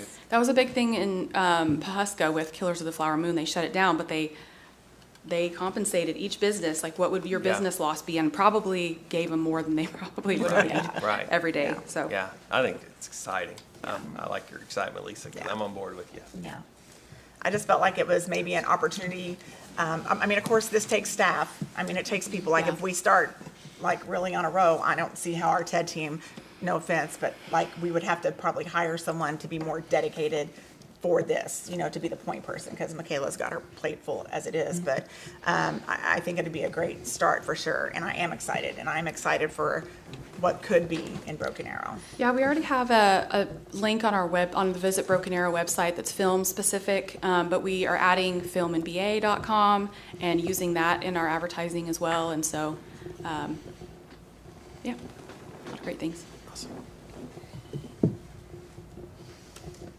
Thank you. Well, if there's no other, I'd like to make the motion to approve the film incentive in the initial amount of $100,000. I'll make that second. Oh, Johnny beat me. See, it's too fast for me. Thank you, Michaela. All good. All right, item 9C, consideration, discussion, and possible approval and authorization to execute an agreement with Train US Inc. Good evening, Madam Mayor, Vice Mayor, councilors, Mr. Spurgeon. Super excited to talk about HVAC. Yes. I mean, I just love this stuff. So, Bass Pro, it's a city-owned facility operated by User Group, Bass Pro, but in our responsibility last year, thank you, you allowed us to replace that roof, and now we're following up. We've hit the life expectancy for all the HVAC and also the building automation. What this is this evening is replacing 25 rooftop units, a couple of mini splits, and a split system, along with a new automation system to go with it. What we have in there is outdated. If I took you on the roof and showed you these units, one, we'd probably have a good time going up the ladder up there, but you'd see they're in really bad condition. A Omnia contract, we did knee-heights with it, tractor that sees it through start to finish. Not only works with us, but also works really well with our end user here, Bass Pro. And so they'll set up whether it's the crane, where the location is, the hours of doing that, and they work really well with us, and they kind of handle a lot of those responsibilities. So I'd be happy to answer any questions. Any questions? I'm just thinking that brand new roof and then putting all these new Poking holes in that brand new roof again, but I guess we're. Oh, I promise, we will have a close eye on them. We're very protective of that investment up there. I mean, obviously, this is our responsibility to keep Bass Pro in very good condition because it is our building, and that's why we invested so much money on the roof. And I just feel like this just goes along with part of doing what our due diligence to keep people cool. The cooler they are in the summer, the more money they'll spend. That's right. So. All right. Thank you all very much. Thank you, Ryan. Do you have a motion? I'll make a motion to approve 25228. Okay, we have a motion and a second. Roll call.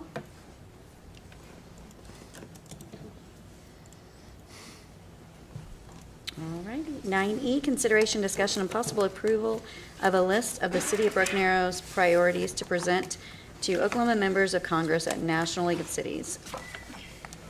Good evening again, Mayor, Vice Mayor, Councilors. Mr. Spurgeon, Aaron McCullough, Director of Communications, City of Broken Arrow.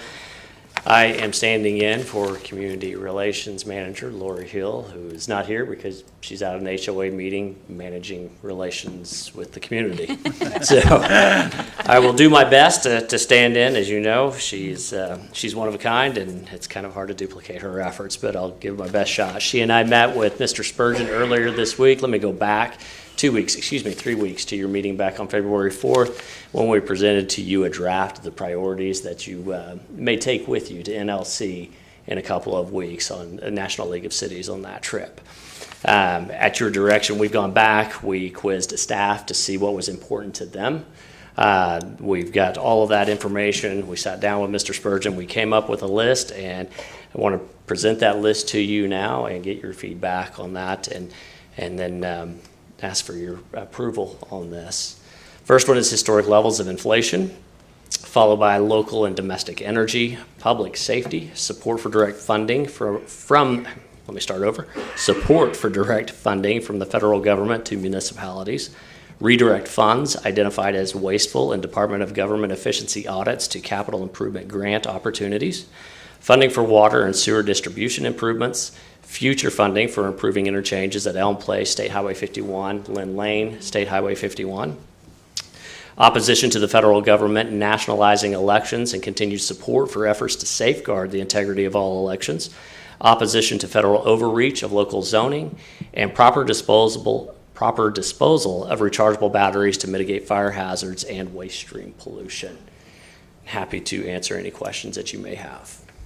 Well, no questions, but just so that the public knows, when we go to our Congressional Cities Conference each year, on Wednesday of that week, we go to the Hill and basically meet with our legislators, our senators and congressmen, and lobby for these issues for our city. It's our time to get in front of them, and they're very good about meeting with us throughout the year as well. But this is a time we can be in their city, and go on the Hill and present these items to them and sit down with them. So, well, and like Mayor Wimpy said, we do have a very good relationship with the congressman that is in our district, but this also gives us an opportunity to talk to other Oklahoma legislators and other states actually to let them know how important it is. So, we wouldn't be able to do that unless we went to DC to do the Capitol on the Hill and let them know what's important to us. So, thank you, sir. You're welcome. Thank you. And what we will do, we will put together the narrative for your packet so that there is a little bit of supportive information for each of these things, and then we will make sure that you have that before you go. And then I'd be remiss if I didn't say, referring back to item 9A, thank you to all of you for what you do as volunteers. It's very much appreciated by all of us here at the city and as residents of the city. Thank you for your time. All right, item 9E, consideration, discussion, and possible approval of a list of the City of Broken Arrows. Just did that. Need a motion. Scratch it. Yes, I need a motion. I'll make a motion to approve item 25-235. We have a motion and a second. That all sounds very familiar. You did. Yeah, Yes. it is. You got it. I did too. Would you keep telling him what to do? I need to get my own. You gotta do both. It's 2 months in, I haven't like anything on it yet, though. All right, item 10 is preview ordinances. 10A, consideration, discussion, and possible preview of ordinance 3849 and an ordinance amending Chapter 5 animals. Trevor. Thank you, Mayor. Vice Mayor, Council, Mr. Spurgeon. The ordinance before you has two changes to our exotic animal ordinance. The first change basically would remove the five-person committee that would make recommendations on whether or not an exotic permit should be approved or not. It would basically just devolve that to our animal control supervisor and to a veterinarian. My understanding from animal control, it's been difficult to have qualified folks for that committee, and there really hasn't seemed to been a need for that, and I believe that with the assistance of a qualified veterinarian and our supervisor, we can accomplish that.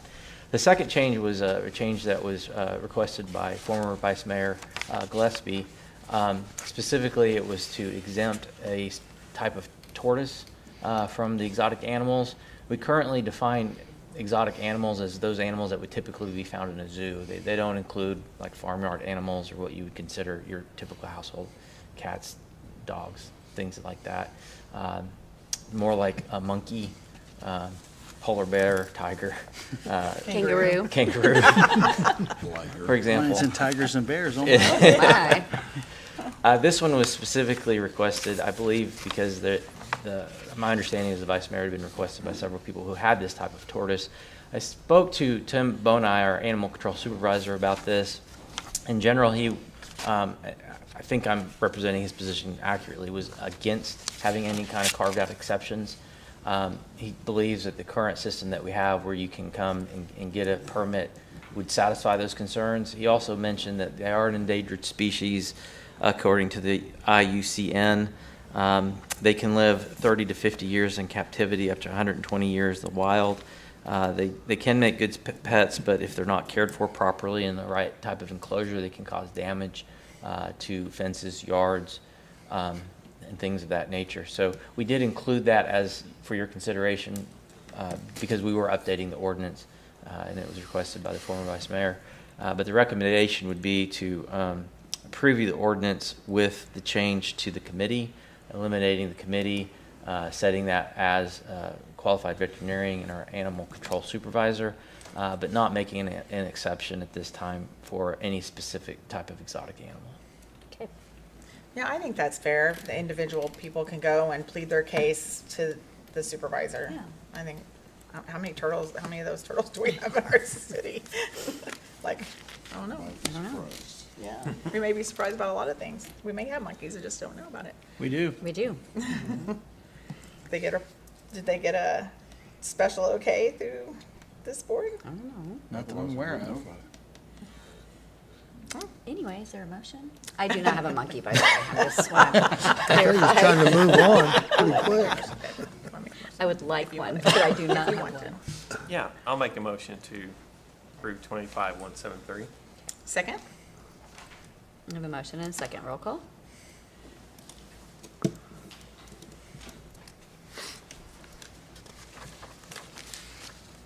All right, item 11 are ordinances. 11A, consideration, discussion, and possible adoption of ordinance number 3850. Good evening, Cindy Arnold, Finance Director. Ordinance 3850, all it does is will we create a vehicle replacement fund to ensure that we have funds available in the future for vehicles. These funds will be spent for the intended purpose approved, that's in the approved, will be in the budget, will be every year be budgeted. Plus we will also follow the purchasing policy of the city. But this is just segregating the funds in one particular fund. So we'll be adding additional fund to our 39 plus funds already. Yes. So would this be beneficial, so if we had a fund set aside for vehicles and say someone ran a special on, you know, whatever, then we would have the funds there to maybe go ahead and take advantage of something like that? Or like if we need a new fire truck that takes 4 years to build, we could just go ahead and go for it and like that type of thing? Okay. Chief says yes. For a large, Counselor, I will say is that yes and maybe. Yes being is that when we talked about this budget last year, because of the increased cost of vehicles, having a fund that we can actually move money into to pay for vehicles, council was in support of that. With the fire trucks, because of the length of time, or any truck because of the length of time, what we've been able to do is been able to forward fund the authorization to pay it and then usually if it's through bond funds, then we'd reimburse ourselves from the appropriate fund Correct. to cover what we did in order to get because the chief always comes up here, or Jerry's come and basically showed you the discounts. Brian has done it a couple of times, if we do it now versus if we were to wait. Yeah, I guess that was kind of Because my the prime roundabout example, way of when we saying got it. the fire trucks, we borrowed $1.5 million from the fire fund. And as soon as we sold the bonds in 2 different years, we reimbursed each year till we reimburse the fund to be held. And that's one advantage of having fund balances. So, I will tell you, our fleet has came a long way since I started at the Broken Arrow Police Department 24 years ago, because we were so excited that we got Luminas, which was rent-a-cars. Like, that's what the detectives drove, was used Luminas rent-a-cars. And happy to have him, I mean, honestly. So, yeah, we've got a great fleet in this city now. Yes. and also the emergency clause, It's next time. to We'll have one approve the more fund emergency that we clause. can review in our finance committee. No, I didn't know what I was going to do at that time. I'll make a motion to approve item 25-224 with the emergency clause. Second. I have a motion and a second. Roll call. Thank you. Thank you. Item B is the emergency clause. I think the motion included it. The motion did include, but I'll go ahead and approve this. The vote has to be taken separately. Okay, 25-225, I'll make a motion to approve the emergency clause. I'll second. The motion and a second. Roll call.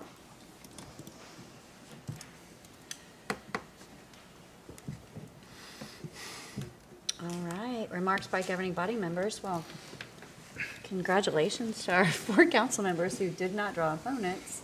I was on my deathbed, I think, whenever I was going through that, like filed and then got sick. And I think my husband woke me up and was like, hey, you don't have an opponent.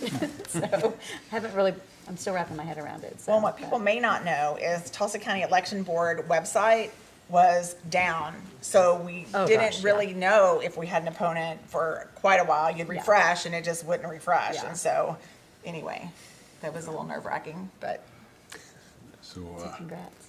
yeah, thank you. My only comment would be, thank you to our amazing city staff who Yes. got us through the snowpocalypse of Snow ice 2025. apocalypse, yeah. I know there was a lot of folks who sacrificed time with their families when some of us were staying at home, staying inside with the fireplace on. They were out there scraping streets and coming in and fixing pipes and all that kind of fun stuff. So we appreciate all of our city staff, our first responders, our utilities folks, streets and stormwater, maintenance facilities, et cetera. Thank you for your hard work and making our quality of life better for all of our citizens here in Broken Arrow. I can tell you, everywhere we've gone, everybody says. They brag about our streets. They brag about our streets. and People our were posting workers. pictures on our surrounding cities and not just one city. Like they Yeah. were picking on several cities. This is my city and Yeah. this is Broken Arrow. And it'd be like clear. Yeah, that's a good place to be. Probably why we Good didn't job, have any guys. opponents. Not only that, they did help out those live on the hills, get in and out. They cleaned that up quickly. Yeah. So I appreciate that very much. And Counselor Ford went last year, but Justin and I went this year plowing some streets, and It was I got to fun, run the wasn't it? plow. It was Yes, so it fun. was. It is Yeah. fun.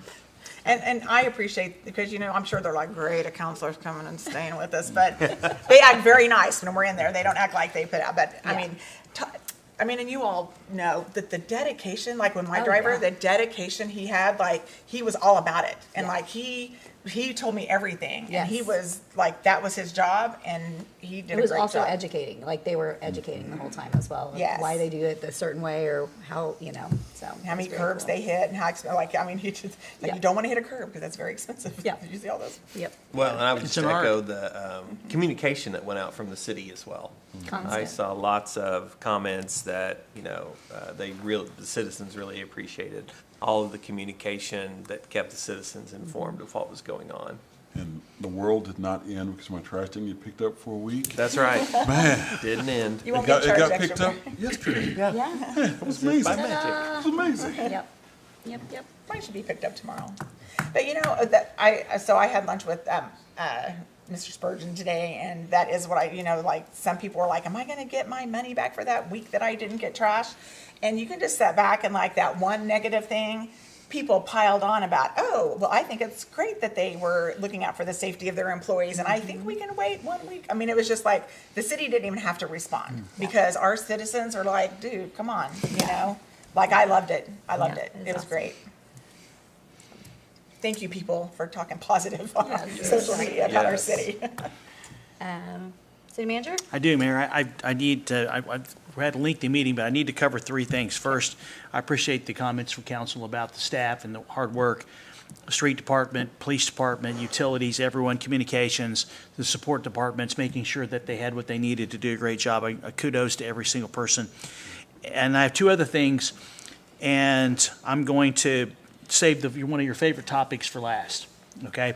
So back in January, the council received a petition from a group of people that signed it, basically asking you to do certain policing and code enforcement of a number of different items. And it was written from the context of that we weren't doing that. And I had planned on discussing it with staff and then responding to that petition, because obviously on behalf of council, I know you don't like to let anything go unaddressed. Then the vice mayor brought to me a neat copy of an email from a longtime resident in Broken Arrow who had got something similar from an organization requesting money, saying that we want to help fight City Hall basically to make sure they continue to enforce all of those policing and code enforcement items. And that's just kind of amplified my need to move a little bit quicker. And so what as the council knows, and I want to share this with the public, is with the help of legal, with the help of the city clerk's office and the police department, I put together a letter that I'm going to be sending out to all of the folks that we have an address for, and I believe most, if not all of them, live in Broken Arrow, so we have their addresses. A very polite letter basically explaining to them, in essence, that the city does enforce those items, and that we will continue to enforce those items because that's who we are. Public safety is our number one priority. It's consistently shown in the community the importance of taking care of those things.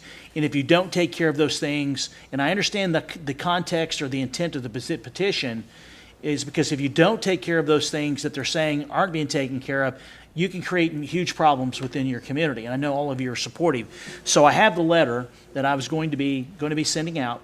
I could read the letter if you would like, or I can basically make it available. But I thought it'd be a good idea to take a minute or two and read the letter since you got the petition. So if I can have your permission. I think it's important to read it.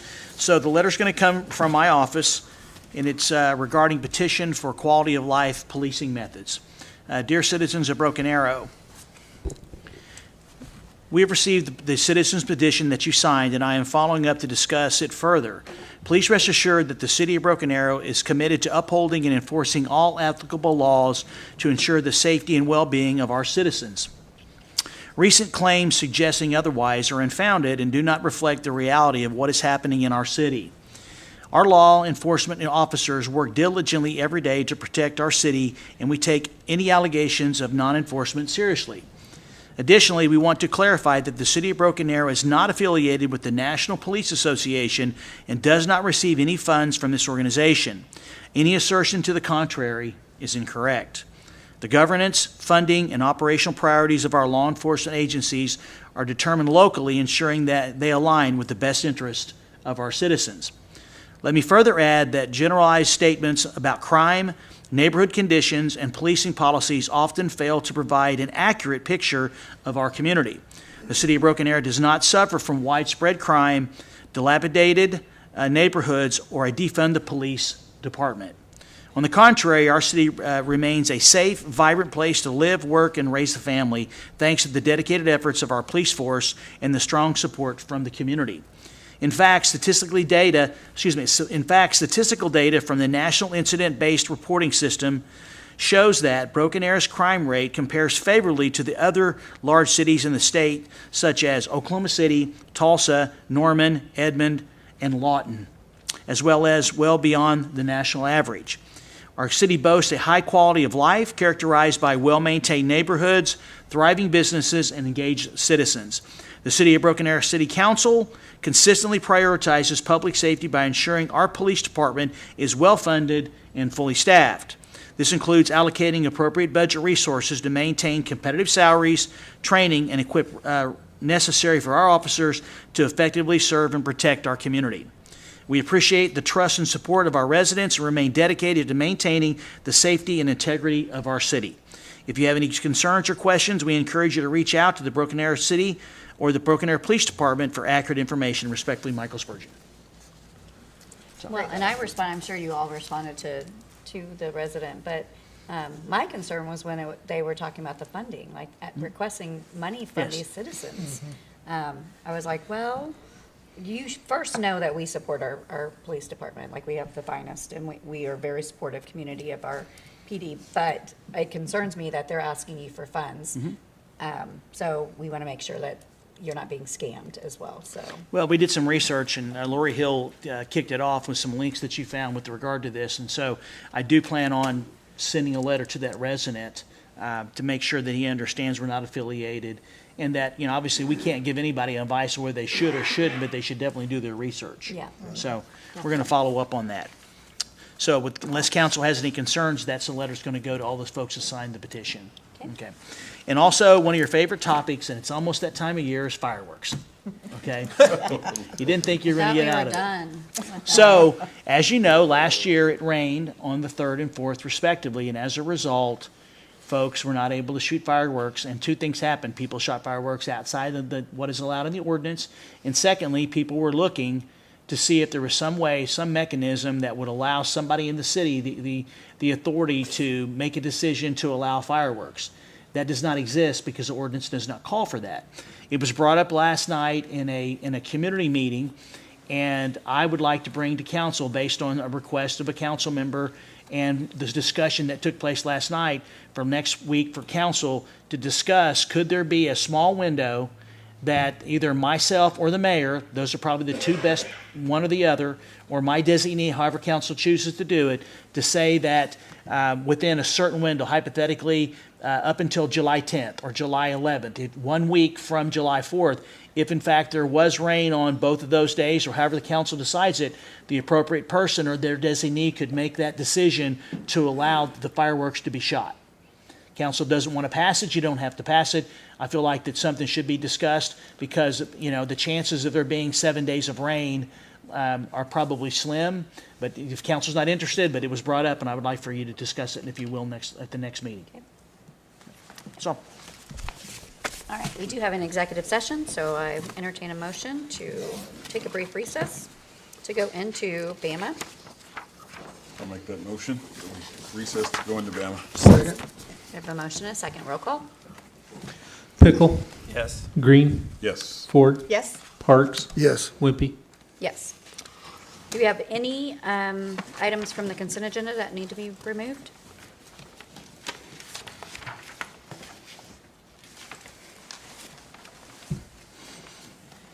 Motion to approve the consent agenda? Second. A motion and a second. Roll call. Second hasn't shown up. Sorry. Okay.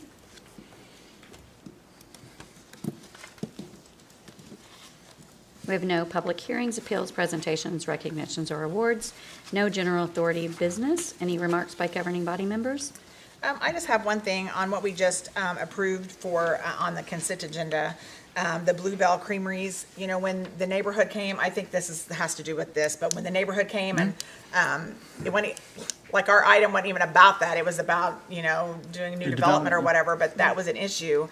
And we didn't even know about it. Like, it wasn't, I mean, until that night at council was the first time I think that we even knew there was an issue. Right. And so I just want to encourage any citizen, if there's an issue, don't sit on it, because if we don't know, we can't fix it. Yep. So anyway, I'm glad to see that we've got good movement and things are being fixed, and that's all I have.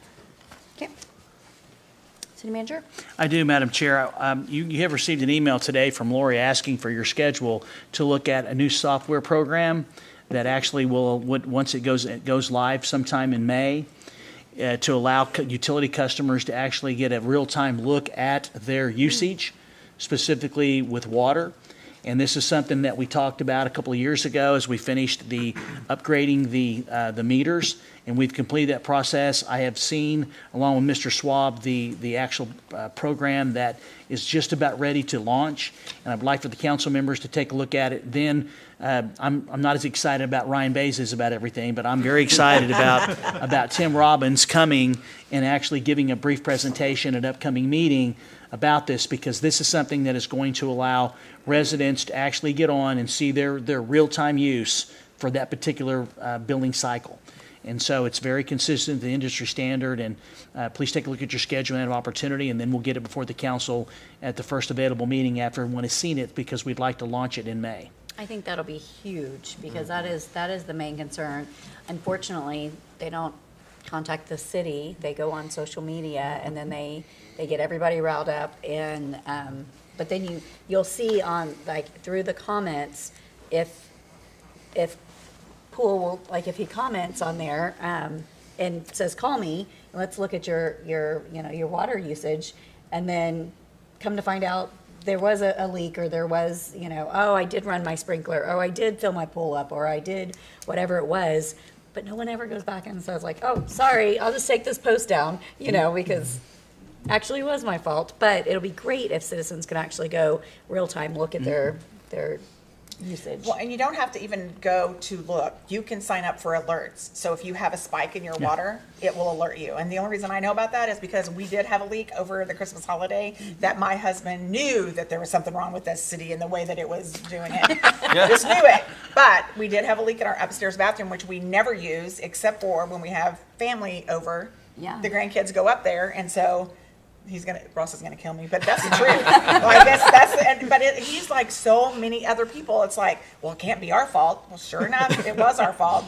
We didn't put it on social media though. Well, but thank you. the good thing is though, I didn't even know, because, well, first of all, I probably could have paid it, not even know, because it's automatically paid, and I don't pay that much attention. But Curtis reached out to me because I guess we're all on a watch list, just like for them to be able to see how it works and stuff. And so he contacted me with the graph. I could look at the date and go, that's the day everyone came over for Christmas, because I had my surgery and Ross wanted me to enjoy Christmas.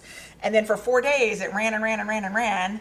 And then, because then we watched the grandkids again that 4th day, so the parents could go out, and then I guess they fixed it to where it wasn't leaking as bad. So like it was the exact days, Yeah. So anyway, it's going to be great. It's going to be great. It's going to be great. Yes. Well, we're actually going to do some videos and try, maybe it is like I've used my bill in the past, to where we'll get in and look at my account to be able to show, or something where there was a spike. I've got to get with Aaron and Tim and Kenny, but I do think that there needs some practical application. That's why we want to show it to council at a meeting, and then put out a public education, because we need to continually be reinforcing, if you have an issue, to call us. But now we can actually get on there, you get on there together, and they can go in and look at it, and so it's real time. So I can't wait to share it with you. I do love it too, because it'll because you may not know until you get the bill, which with this, I feel like you'll know like 2 weeks before, or as soon as it's happening. And so you'll be able to stop it quicker. Maybe Ross can do a video for us. I think Ross should do a video, honestly. I for sure think he should do that. Well, again, I appreciate our staff, because, I've had citizens reach out. I'm like, have you called the city? Have you called the utility department? Yeah. And they're pretty responsive. Yeah. Thank you to all of you guys who do respond when those citizens do call. I don't ever make any promises, no guarantees that they can do this, that, or the other, but call them. Call them. Instead of going out there. And when they do, they just hit me back like, oh, I talked to so-and-so. I talked to Cindy. I talked to Ryan. I talked to this person, and they were helpful. I'm like, there you go. Yeah. Reach out. That's what they're here for. Yep. All right. Oh, you're done. Yes, Yeah. ma'am. Entertain a motion to adjourn. I was like, I'll make that where am motion. I? That's what I wasn't sure too. I wasn't sure if he finished. We have a motion, a second. Roll call. Call the Broken Arrow Economic Development Authority to order. Roll call.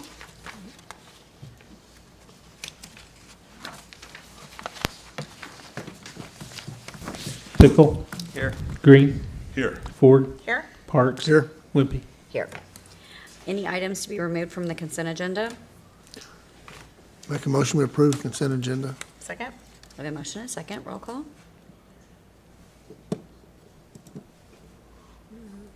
Second's not showing. There we go. There we go. All right, there are no public hearings, appeals, presentation, recognitions, or awards, no general authority business. Any remarks by governing body members? City Manager? I do, Madam Chair, just one item. Jennifer Rush, our Economic Development Director, and I have been speaking to Bob Mudd with Venue and keeping up to date on what's happening with our partnership and their development. And Mr. Mudd has asked to come probably, I would say, late March, April, to update the council on the construction that's happening with our partnership on their end of it. And I have a meeting next week with Charlie Bright and Jennifer to find out exactly where we are, and then it's probably about the same time, if not the same time, going to have Charlie or Kenny, let Kenny decide, come forward and update the council on the status of our construction and let everybody know exactly where we are, so the full transparency about where we are. Things are moving forward. I just think it's time for Mr. Mudd to come in and update, because they have made some, and I said this on the radio show today, they've made some modifications to the actual venue itself from their old lessons learned from Colorado Springs in terms of where they placed certain improvements. And they made some other upgrades that they're going to be installing, and he's very excited about it. And so Jennifer's been working with him, and so she'll coordinate with Curtis for the schedule to get him here and get the council members and the public update on our partnership.